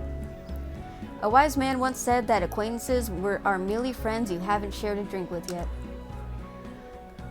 A wise man? You said that here last week. I can hear Min's lip curl with his taste from across the bar. Leander clears his throat and continues unperturbed. Let's toast to Liam's health. Care to join in, Doctor? Curious politely declines with a wave of his hand. How about you, Min? No. Are you? No. A resounding pop pierces the din of the bar. We all turn in the direction of the noise. Veer looks almost bashful as he accepts an overflowing flute from the bartender, poured from a bottle so old its label has been worn blank. They serve champagne here? Since when? Veer pauses in the middle of licking champagne foam from his fingers with a coy smile. You don't mind, do you? In a transformation as impressive as his magic trick, the concern on Leander's face vanishes. He laughs softly. No, be my guest. I know you've got expensive taste. Then he shoots the bartender a frantic look. Unbothered or uninterested in his company, Ace cants his head at me, a light smile on his lips. How about you, Sparrow? I'd say I'd buy you a drink earlier. I did say I'd buy you a drink earlier. That's an old bottle. Yep. No. My treat. Ace regards Leander over the lip of his glass. In the dim light, the glint in his crimson eyes looks downright dangerous. Oh no! My camera was off to the side. Ah! This is fine. We're fine. It's okay. We're fine. We're good. Okay. Ace regards Leander over the lip of his glass. In the dim light, the glint in his crimson eyes looks downright dangerous. What'll it be, Liam? I'll take that drink. Water's fine. Yeah, I'll take a drink. I'll take you up on that drink as long as it's not one of those green shots. Don't knock them till you've tried them. They taste better than they look. We'll be right back after these technical difficulties. Somehow I doubt that, but I hold my tongue long enough for Leander to go behind the bar. He's lying, isn't he? When I glance at Ace, he only shrugs. Like I said, they were chewy. Probably poison, too. He considers his own drink a tumbler of amber-colored whiskey. Leander's tried to kill me 12 times by now. It's always a gamble. Oh my god. Veer clicks his tongue in disapproval. When he finally looks my way, it's with a half-lidded gaze softened by his third glass of champagne. Were I you, I wouldn't let Leander put anything in my mouth. Excuse me?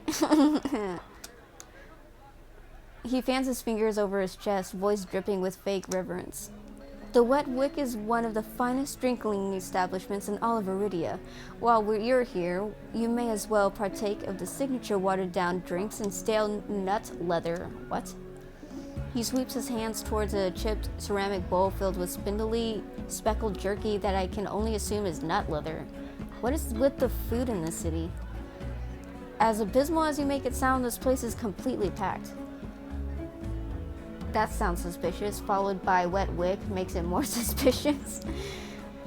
It's not all bad, depending on the day the food's edible. Ace takes a measured sip of his drink. Gotta stick around for the real attractions, though.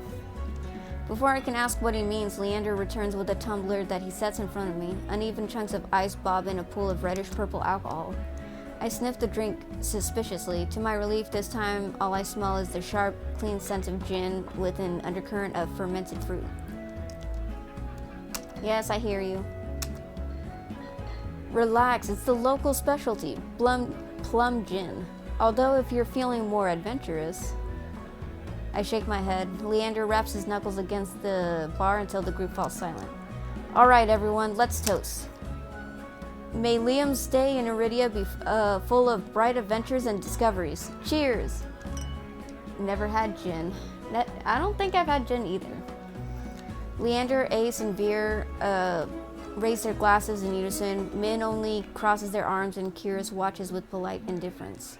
I tip back my drink. The plum gin is eye-wateringly strong. Despite its sharp medicinal edge, it goes down smooth.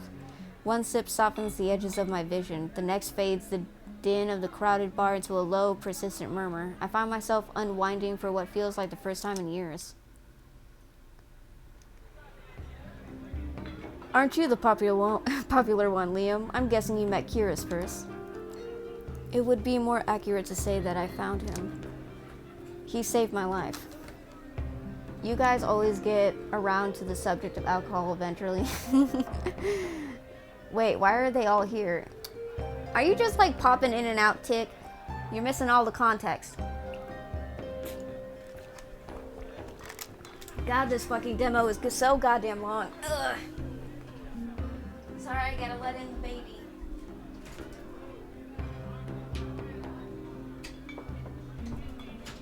Are you happy now? Are you happy? Ugh. Jesus. I honestly thought it was gonna end with us all getting drinks at the bar, but it's still going. Jesus Christ. Yes, I'm watching 3 streams right now. God damn.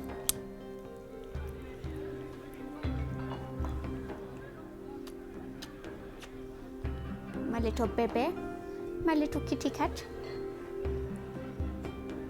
One, I am a mod for a friend. I'm here as an obligation. And another, I just want to see. You're obligated to see my streams? Wow. Not like you like them or anything, but because you feel obligated. Okay, I see how it is. I'm gonna steal your cat. No! Don't steal my cat.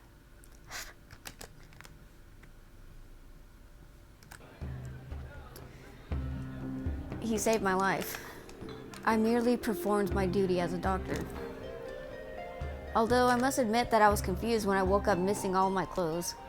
Ah! You said that in front of everybody! Yes, and it's fun talking to you. Aw, thank you. Leander makes a choke noise somewhere behind him mid-size. It's not what you think. Liam was in grave condition. I could hardly treat such injuries through tattered clothes. The silence that follows stretches uncomfortably long. I look away, unable to face Kyrus's disappointment, and catch Veer snickering behind his hand. Is it a soft kitty or perhaps a warm kitty? Maybe a little ball of fur? Perhaps all 3. That's my cue to change the subject. Kyrus isn't the only one who saved me today. Don't you listen, I didn't save you. You were simply there. That's Min for you. Leander reaches for Min, but they duck under his arm with practice ease, without so much as looking his way. Always good to have an awkward moment of silence. Did you know? Yeah. As reliable as they are moody. You're one to talk, considering you neglected to warn him to stay off the streets at night. Oh, I might have gotten a little distracted. Min's only response is a short breath. At any rate, I never got a chance to thank you, Min. Oh, sorry. At any rate, I never got the chance to thank you, Min. Why are Leander and Min like literally me and my bestie bro? Like, wow. Let me guess, you're Min and your best friend is Leander. Don't. The less soulless alive, the better. For a heartbeat, Min's eyes flick towards Ace and their lips twist. Sorry, my cat is standing in front of the screen and I can't see. Ace is too busy nodding along to Veer's enthusiastic pantomime of...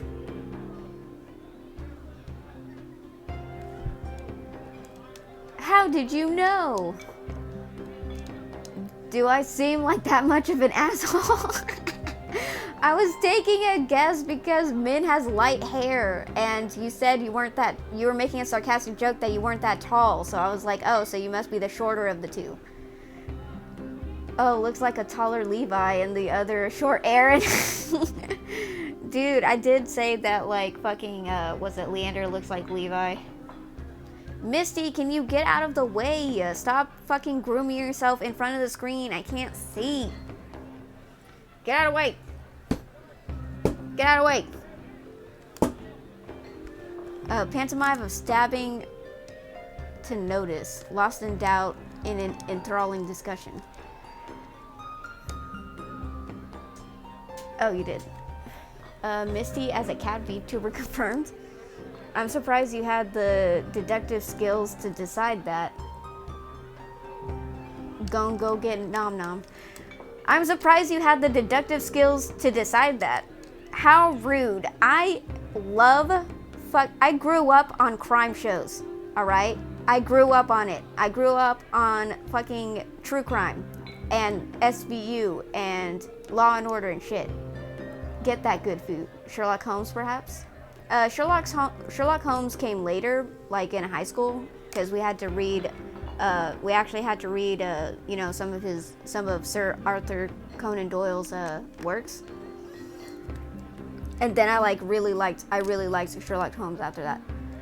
But yeah. Surprised you had the deductive skills to figure it out, cheese. This guy. I've had enough of this hellhole. Let's go. Min and Kira share a brief look, then the doctor speaks up. Very well, but there is something that I must discuss with Leander, if you'll excuse us, Liam. And just like that, the three of them depart, leaving me alone to savor my gin in silence. Or so I think until I hear a voice so soft and low it's practically a purr. Lost your tour guide? I turned to find crimson and pink eyes chained on me. It's not lost on me that they chose the instant the others left to strike, just my luck.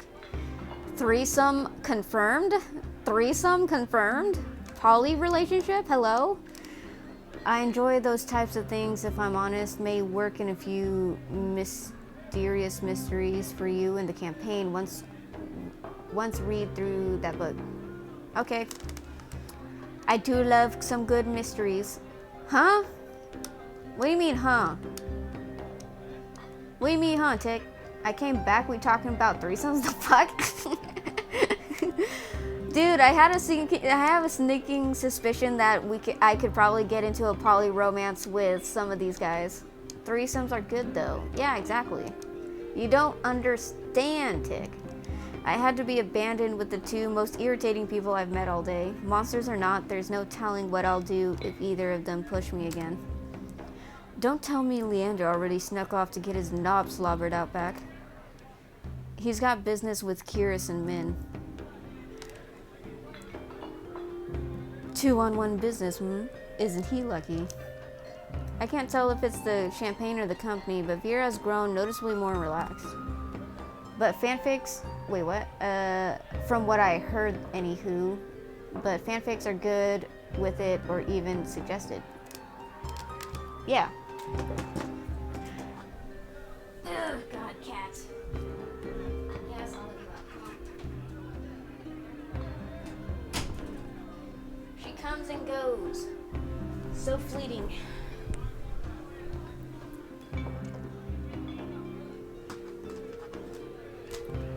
Ooh, wee, wee.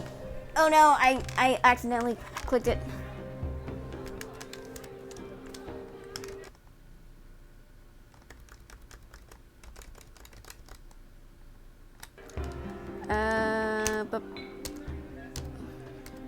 He's more relaxed. He sits with his chin propped on the back of his hand. His ears twitch whenever a hiccup shakes his shoulders. Why are you so far away? Come join us. He passed the empty bar stool beside Ace, but I hesitate. Cats have a mind for chaos, yes. I leave for a min and I miss the threesome, just my luck. Oh no, Livesy. Hello there, Livesy. The smile Veer wears is sweet and distinctly sly, and with drinks in the mix, I dread how he and Ace will mess with me next. We don't bite. Unless you want us to. I'm not sure about that. Just hours ago, he tried to rob me and you threatened me. Me? Steal? Surely you must be mistaken. You sure it was me? Oh my god, you guys are assholes. Yes, it was you. And then you had the gall to kick me out just so you could go drinking. Just a suggested threesome, no actual action. Oh, come on. It's heavily implied with these two. They're literally... Darn. It is implied that these two are probably going to be very up for that with the main character. You right. He gives another one of his shrugs. I was lonely. I was lonely. A simpler answer than I expected, but I guess I can't fault him for that. Veer suddenly slumps forward, gossamer sleeves pulling where he rests his elbows on his knees. Ace sets his hand on Veer's waist, narrowly preventing him from tipping off the counter. How about we start fresh, Begin with proper introductions. Get off on the right foot and whatnot. I'll start. The name's Veer, hunter extraordinaire. Veer's right hand flutters to his chest and he bows his head, flinching when hair falls into his eyes. Ace doesn't say anything, so I suppose it's my turn now. You already know my name. It's Liam. Get a room, you three. But it's sexier in public. It's Liam. Veer considers me for a long moment, his tail idly swaying behind him. Then he knocks back the rest of his champagne. It's a pleasure to formally meet you, Liam. He says my name slowly and deliberately, savoring every syllable. A tingle jumps down my spine. I quickly turn my gaze away. Ace smirks at my reaction over the rim of his glass. How is this not a threesome? Because they're both fucking flirts. Is something funny? No. I open my mouth and close it just as quickly. They want me to react, goading me into another ridiculous game. Magical Riz? Ooh, champagne, he's cool. Dude, oh yeah, so when I first turned 21, I got story time. So when I first turned 21, we went to a bar and my sister told the bartender, hey, it's birthday, just turned 21, and he gave us free bottles of champagne. Grabs the popcorn. They both have magical Riz, maybe, probably. So he gave us free bottles of champagne, like actual, like the whole fucking bottles, and we could take it home. He said we could actually take it. I was like, what?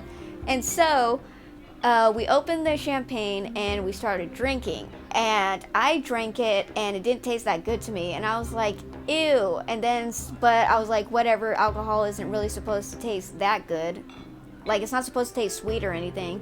So that's sweet of the bartender. Yeah, that was really cool of him. But I was like, forget the taste, just drink it, just chug it. And so I chugged it, like one third of it, and I'm a small person, mind you. I'm a small person, and I drank, and I've never had alcohol before. I had never had alcohol before, not really, and I've only had maybe some sips of my dad's god damn it, what are they called? Drink coolers, I don't know what they're called. Teeny tiny drunk. Quiet, you. Okay, so was it? So I drank 1/3 of their champagne by myself because I had the whole fucking champagne. Wine coolers, that's what they're called. They're called wine coolers. I had a sip of my dad's wine coolers, but just to have a taste, not really to get drunk or anything. I just wanted to see if it tasted good. But I've never gotten actually drunk. I have come to realization after much consideration that I'm in fact quite small. I don't trust myself around alcohol. I'm an extreme lightweight. Southern energy. Yeah. I definitely found out after this that I was a lightweight. So I drank the champagne and like I chugged it, and I was like, this champagne ain't fucking shit. Champagne fucking sucks. I'm not even fucking tipsy. And then I'm just like fucking minding my own business, and then I'm like, whoa. I'm like, whoa. And then I was like, I'm just suddenly hit with a wave of like, what do you call it? Vertigo? Yeah, I was hit with a sudden wave of vertigo. Oh, poor Reaper. Yeah. And then I was like, I think I'm gonna throw up. And then I fucking rush over, because we're in a 2-story bar. And so they had like an outside, there's a 2-story, and then they had a door leading to an outside fucking bar. And then there was like a railing. And I ran to the railing, and I just threw up over the side of the building. these edibles ain't shit. Delayed drunkenness, yeah.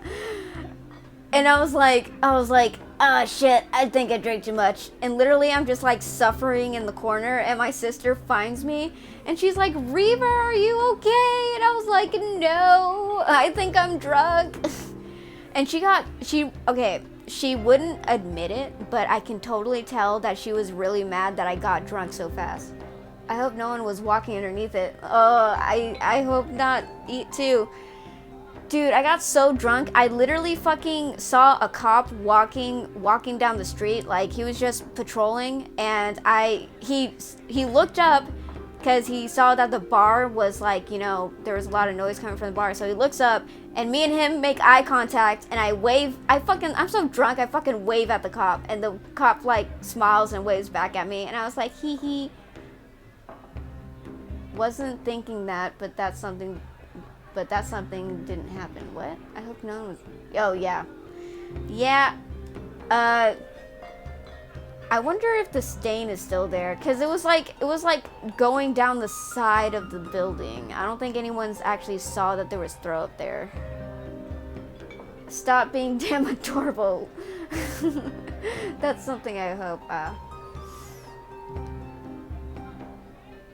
And yeah, that was my first drunken night with alcohol, or at least really seriously drinking alcohol, was with getting hit in the gut with champagne, because I honestly talked shit and the champagne was like bet, and then yeah. Reeve is confirmed to have adorable goblin energy.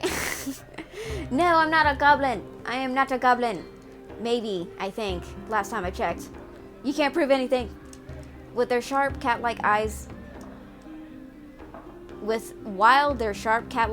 keep me on edge. Something about this tension is fun. Oh, fun. We're feeling fun tension, guys. We're feeling, say it with me now, sexual tension. This is what you call sexual tension, because it's a threesome. It's a poly. Let's go. Confirmed. It must be the gin. Yeah, sure. A flash of white over Ace's shoulder catches my eye. Across the bar, Curious heads for the door. I don't see Leander or Min, but it feels wrong to let him leave without saying goodbye. I'll be back. Sexual tension, Veer hums and wags his fingers at me as I leave. They need to rub it off. Wink. Nudge. I slip through the crowd, careful not to touch anyone, but just as I'm nearing Curious, I stagger, shoulder checked by a man with a neck thicker than both my thighs. That is a description. He stares down at me, nostrils flaring. Out of my way, shit stain. My words spill out on their own. You watch it. Oh. I regret them as soon as they leave my mouth. That fucking gin.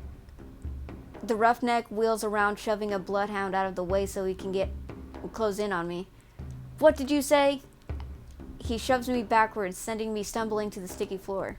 I'm fine, but my heart leaps into my throat when I see the roughneck bearing down on me. You trying to start something here? The roughneck freezes, his fist cocked back. A group of bloodhounds called by the commotion circle him, sizing him up. Oh my, drama is coming. For what feels like an agonizingly long moment, the roughneck looks from me to the bloodhounds.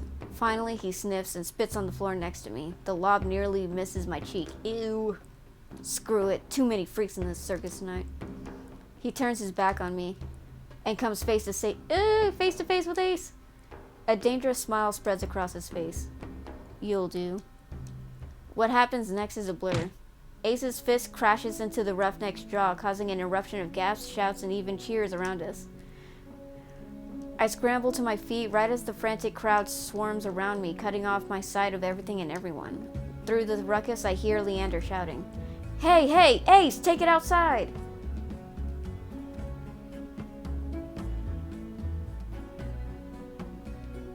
Oh my god. Ignore them, everyone. Look, drinks are on me. With those 4 words, the wick erupts with hoots and hollers. The ring around me disperses as bloodhounds and onlookers rush towards the bar. Through the thinning crowd, I catch glimpses of familiar faces. Ace vanishes out the back, dragging the roughneck behind him. Oh boy. Curious lingers near the door, searching, I suspect, for any wounded before he departs. Min draws their hood up tight as they slip out a side door, while Veer leans over the counter to swipe a glass of wine from behind the bar. I want to have some of my whiskey now. And Leander, seated at the opposite end of the bar, gestures dramatically and apologetically at the bartender. In the space of a heartbeat, I realize that there's no telling when or if I'll see any of them ever again. Whoever I pursue may be the last person I get to speak to tonight. I follow.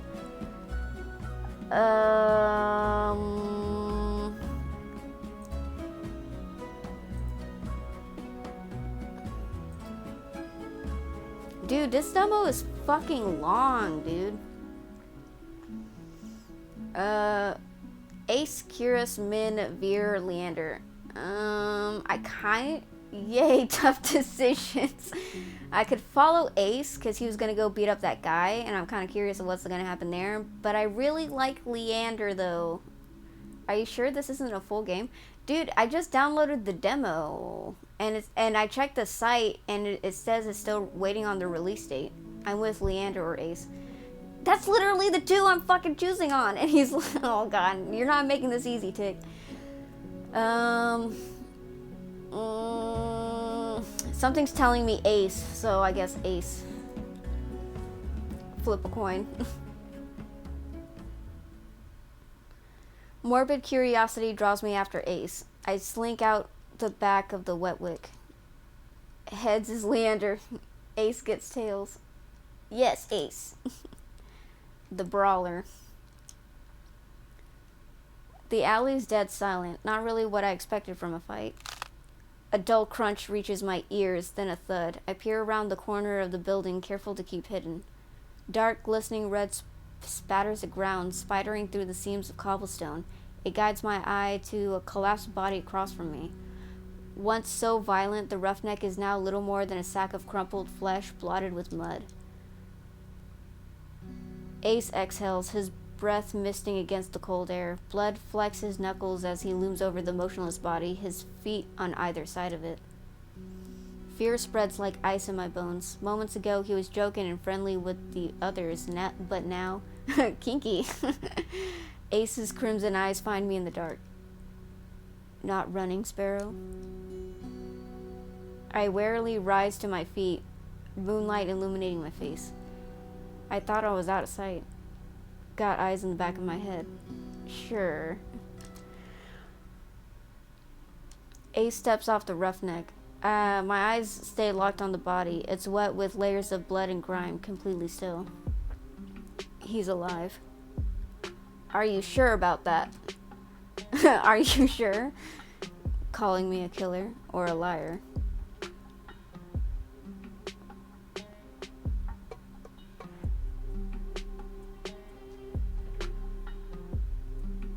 I love the way he talks. Yeah, he's pretty cool. Boo, why he's still alive for?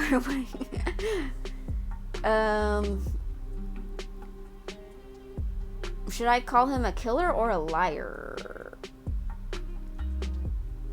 Wait, I just realized you guys don't see... Do you guys see my Steam notifications? Killer. Killer. Everyone's saying killer.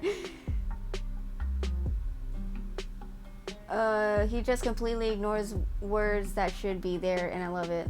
Ace wins. Killer. I think killer is more appropriate. Okay. Wait, you guys didn't answer my question, though. Can you see game notifications? Can you guys see my Steam notifications?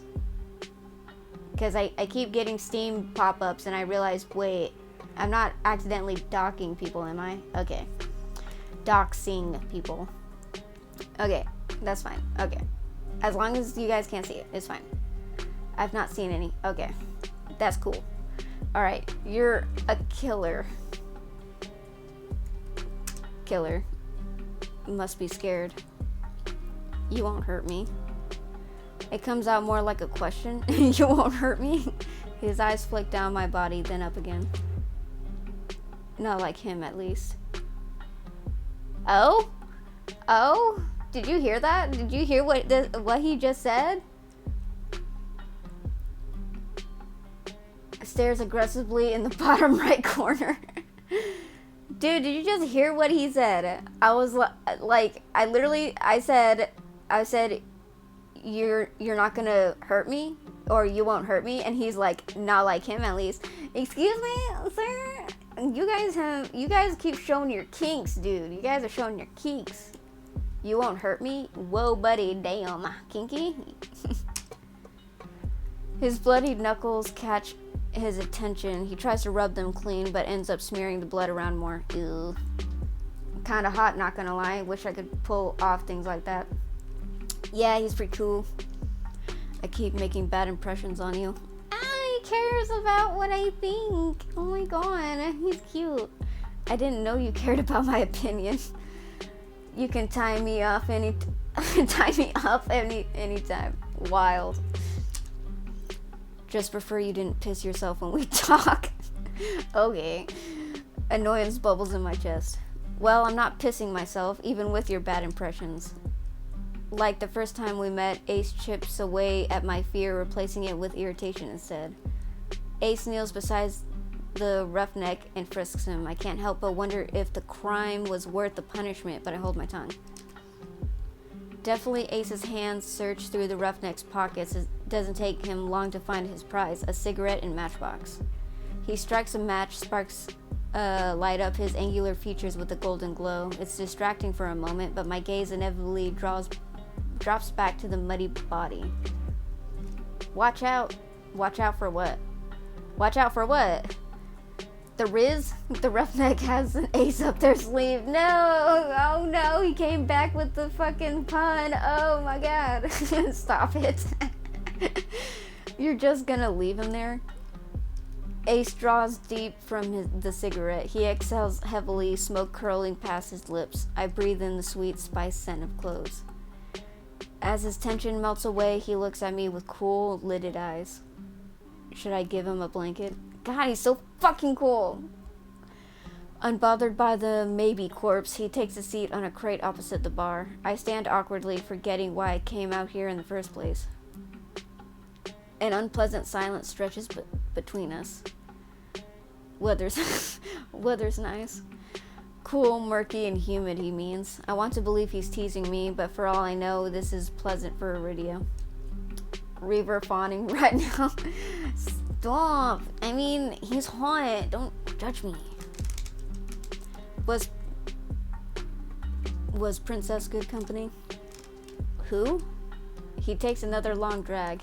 His metal rings catch the light of the cigarette in a flash of red. The soul is who escorted you back. Did you all remember to hydrate and stretch? Well, I'm hydrating. Stretching is a whole nother ball game. The soulless.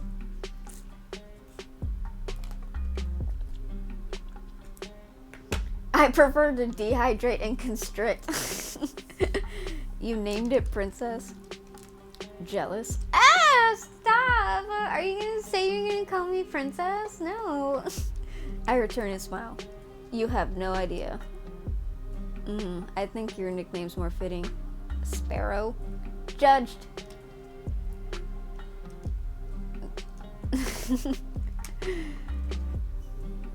Sparrow. Not sure where Ace got it from. Maybe I should tell him to call me by my name, but it's kind of nice. That sounds rather fun. Sparrow does fit this guy. Not that I'd ever tell him that. Before I can dissect my feelings, I quickly change the subject back to the soulless. She was cute. We want to be on Ace's good side. Don't tell anyone your true name. Haha, I don't know how to judge people. Maybe because you're a little bird who's terrified of everything. Oh my god. That reminds me of this one stupid this stupid romance movie that was I can't remember if it was like a fanfic that got turned into a romance movie. Like it was a fanfic that got turned into a quote unquote original story and then was made into a movie. But Oh, he called her. He called her. Guess what he called her? No, it's none of those. It's none of those. So, a chicken, sparrow, chicken, dove, whatever. He called the main character pigeon. He called her pigeon. Do you know how romantic that sounds? That's so fucking romantic. Cute. Those rats with wings. Let me tell you about pigeons. Let me tell you about pigeons. Oh, sorry, I'm probably like messing with the camera. Oopsie. Pigeon isn't a nickname though. Why does that sound familiar? It's because it had one of the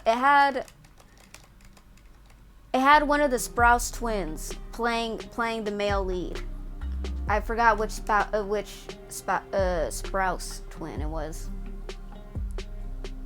In Greek, that would be very romantic, actually. Most are cute, but dumb. Most are cute, but dumb. I mean, pigeons are cute, but it's not generally something you would call a woman you fancy. Pigeon. You know, actually, if he had like a British accent, him calling her pigeon wouldn't actually be it wouldn't be that bad. Like, I'd let a guy, maybe, who had a British accent call me pigeon. Maybe. Because it doesn't sound so bad when he says it. But when you have an American accent and you're trying to act like a fucking tough guy, calling me pigeon feels like an insult. I'm not gonna lie. I'm just saying, when he said pigeon, it sounded like an insult. It didn't sound like a cute, nickname. What about an Aussie accent? Hey, lad, step back. I trained a flock unintentionally to come to my car whenever I opened a bag of granola. Yeah, birds be like that, dude.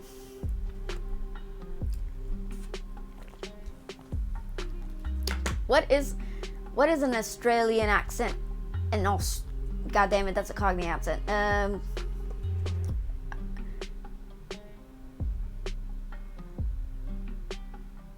Pigeon. Yeah, you know, actually, it doesn't sound too bad.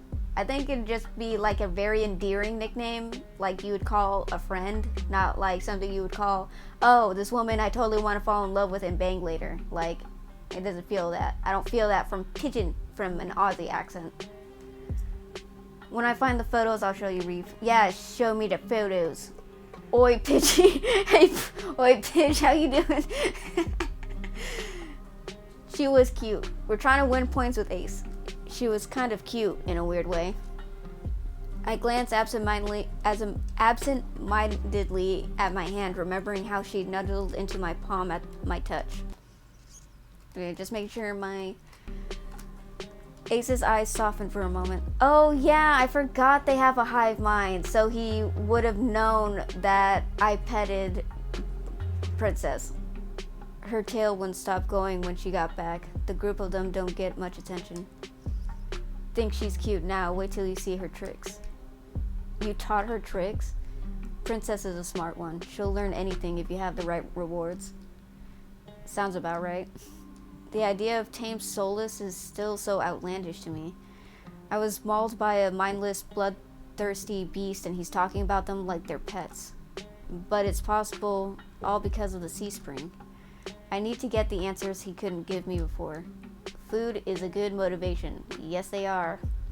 They'll follow you anywhere. Seagulls are fucking assholes if you have food. I carefully take a seat beside him on the crate, contemplating my strategy.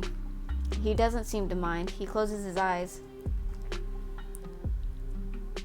God damn it, my fucking camera is not camera-ing. Sit still! Stop moving! God damn it.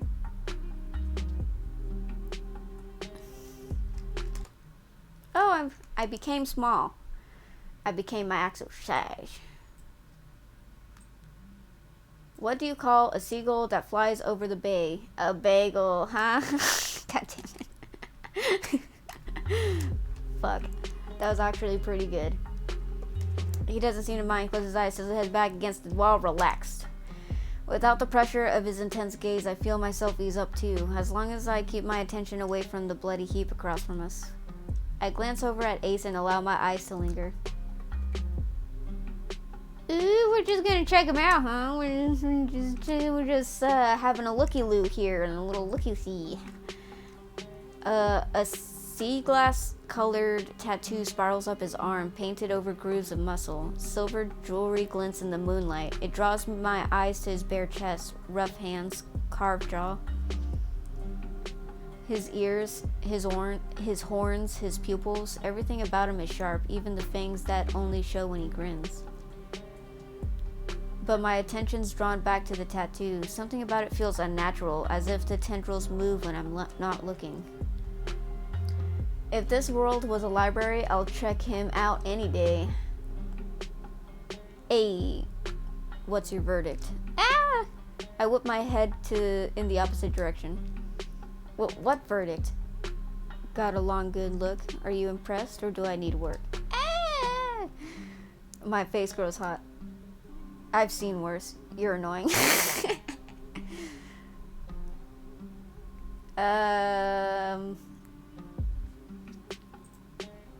You're annoying. He responds with a low chuckle, draped in smoke. Didn't stop you from staring. My embarrassment spikes. Without thinking, I blurt out a change in topic. I have questions about the sea spring. Boredom eclipses his amusement in an instant, and he closes his eyes again. Of course you do. I thought I made myself clear what you'd be giving up. Before you kick me out to go drinking, I still need to know more. My turn for questions. It sounds more like an order than anything else. I bristle under his narrowed gaze. Fine. He takes a long pull from his cigarette and lets the smoke trail slowly from his lips. Please stop. Your curse. What about it? This song and dance is all too familiar. The selfish questions come first. What does it do? Is it painful? Can you control it? I brace myself for the inevitable onslaught. Is the thought of living with it really so unbearable? My dread dies with his words. No one has asked me that before. You've survived this long, unless you're running out of time. I'd wonder if it's really worth the sacrifice. He flicks the cigarette aside and props his head on blood-smeared knuckles. But what do I know? I'm just an outsider. Damn, yep. My fingers fuss with the rim of my cloak. Ordinarily, I'd feel annoyed, but now my chest feels tight. You could have sold me if you were less honest. You're a shit salesman. He laughs under his breath. Harsh words. We lapse into silence again. This time it's surprisingly nice. The quiet, chilled air is a calming reprieve. You know, you didn't seem like an outsider back at the bar. A lot of people like you. Ace raises a brow at me. I start by asking about Veer, Curious, Min, Leander. I love how your voice is slowly getting more into the story. Thank you. Don't point it out. Now I'm embarrassed. Now I'm gonna be like self-conscious about it. He seems to hang out with Veer more, right?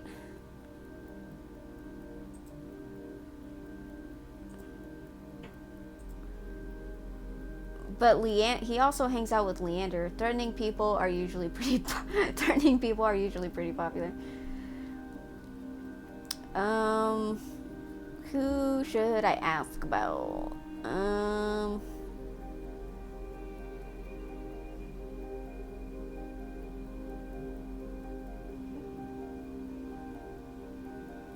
guess Leander? You and Leander clearly get along well. You like Leander? What are you saying? Stop! What are you doing? Stop that! I think he's a tough on the outside, but soft on the inside. Yeah, he's one of those guys, isn't he? You like Leander? Doesn't everyone? He's helped me a lot since I arrived in Iridia. He even got me a free room at the Wet Wick. His charm has gotten him far, but for a leader, he sure likes it when others take control. I'm sorry? Excuse me? Oh yeah, he did. He did hint that he likes to be bound and stuff. Yeah, he did. Part of me desperately wants to ask what he means, but Ace continues before I get the chance. Surprised we get along. Whoa, yeah. Stereotypes. I thought you'd be at each other's throats instead of drinking buddies. His smile is easy, but there's a dangerous edge to it. Leander's done a good job for a human. Naturally, there'll come a time when his resolve is tested. Same could be said for anyone, in this plane or the next. As for my resolve, well, stick around in Iridia long enough and you'll find out. I nod slowly. I can't decide if it sounds like a promise or a threat. Got any more observations, Sparrow? Veer? I was surprised to see that you and Veer are close. Blessing and a curse. From what I've gathered, most people think he's, I don't know, an asshole? And water's wet. I wait for him to elaborate or add his thoughts, but he doesn't. So, what do you like about him? He lets out a quiet laugh as if amused by my question. A lot of things. You already named one. You like that he's an asshole. Temperament matches the drapes. Looks good in blood and better in tears. Am I not wrong? Am I not wrong that he keeps hinting at poly routes here? It seems like they already fucked each other, apparently. Favorite thing's the tail. Sometimes it frizzes up if you... He catches himself, clears his throat. It's hard not to let the disappointment show in my expression. It sounds like it. Damn, bro, scary. Veer is one of the most honest people you'll meet. Just don't listen to a single thing he says. Those sound like complete opposites to me. Ain't no way he ain't gotten into it. Yeah, okay.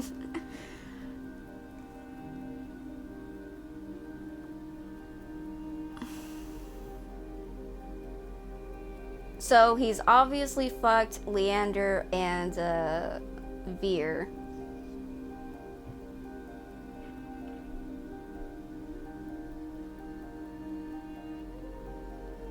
Does Kyrus like him? I didn't know that you and Kyrus were friends. In a way, I help him in the clinic sometimes. Doctor doesn't let most people closer than arm's length. And you do? Heart's on my sleeve. Get the sense Kyrus was like that in the past, must have been burned. He trails off after the last few words, then shrugs. He opens up in his own ways, if he's relaxed enough. Duly noted. I don't know how to even imagine that. You'd be surprised. Even the doctor has an endearing side. I can't decide what's more intriguing, the fact that Kyrus has an endearing side, or the idea that Ace has managed to coax it out of him.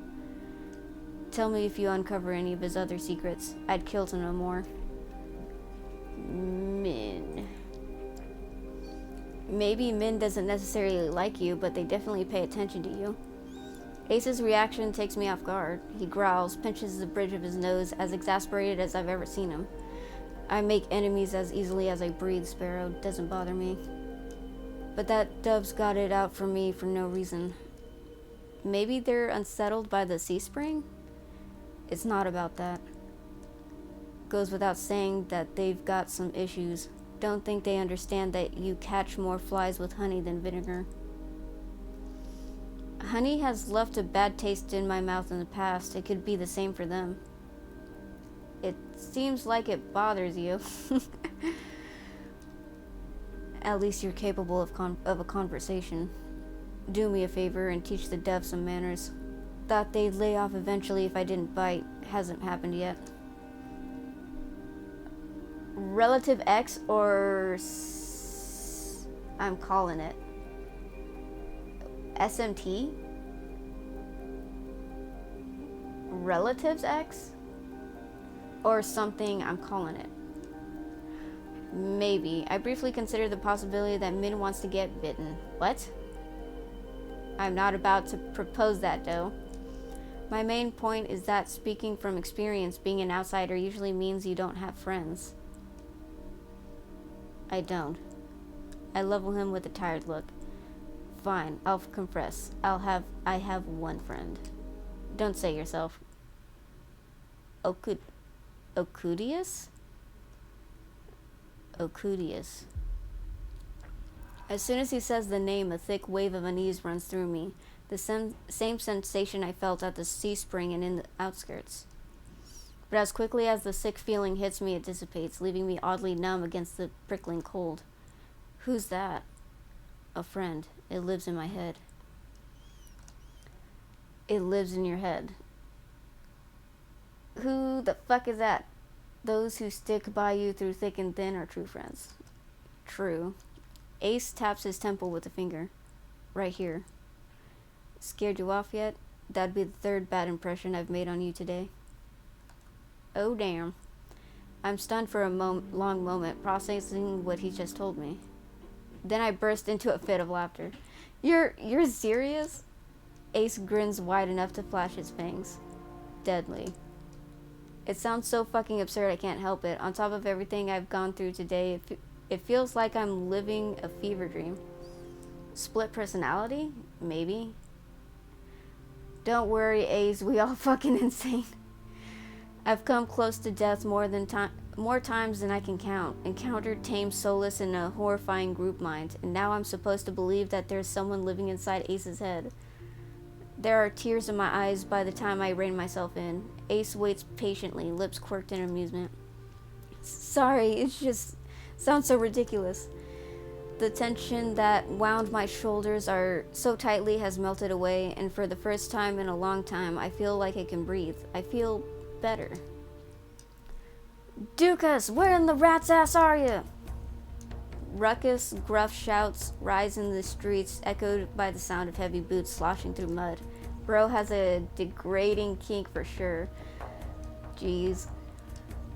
The voices share the roughneck's accent from the bar, the same roughneck who is still maybe dead and lying bloodied across from us. I nearly forgot about him. The roughneck is Dukas. Yep. I shove to my feet as their voices get louder. They're closing in quick. Ace pulls me by the wrist out of the alley, away from beaming moonlight. We dive into a nook between buildings, veiled in the shade of tattered canopies. It's a tight fit. Ace boxes me in against the wall. Ooh. Oh god, fuck, I forgot what it's called. There's a word for it. There's a word for it when Cabadon, that's what it's called. It's called Cabadon.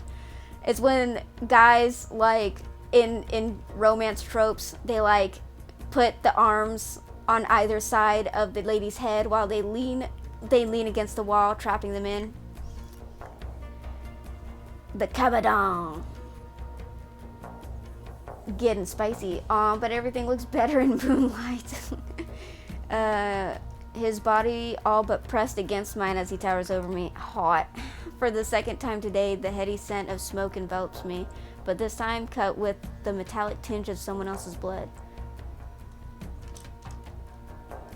You make that seem like that's a bad thing. Ace pitches his voice low. Quiet.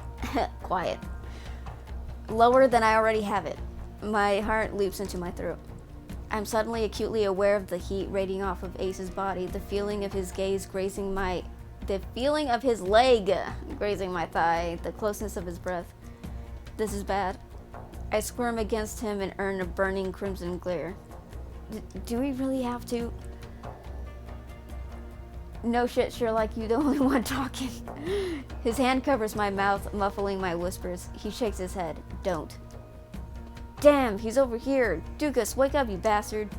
A group of individuals, all brandishing spiked weapons, fill the alley. They all wear violet sashes, some kind of uniform. I wish I could see what they're doing, but Ace's arm all but blocks my sight. My eyes trail up the teal markings. They coil around his arm, his bicep.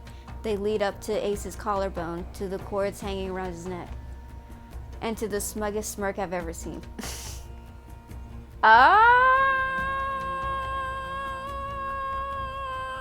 Glare at him, stare at his chest, bite him.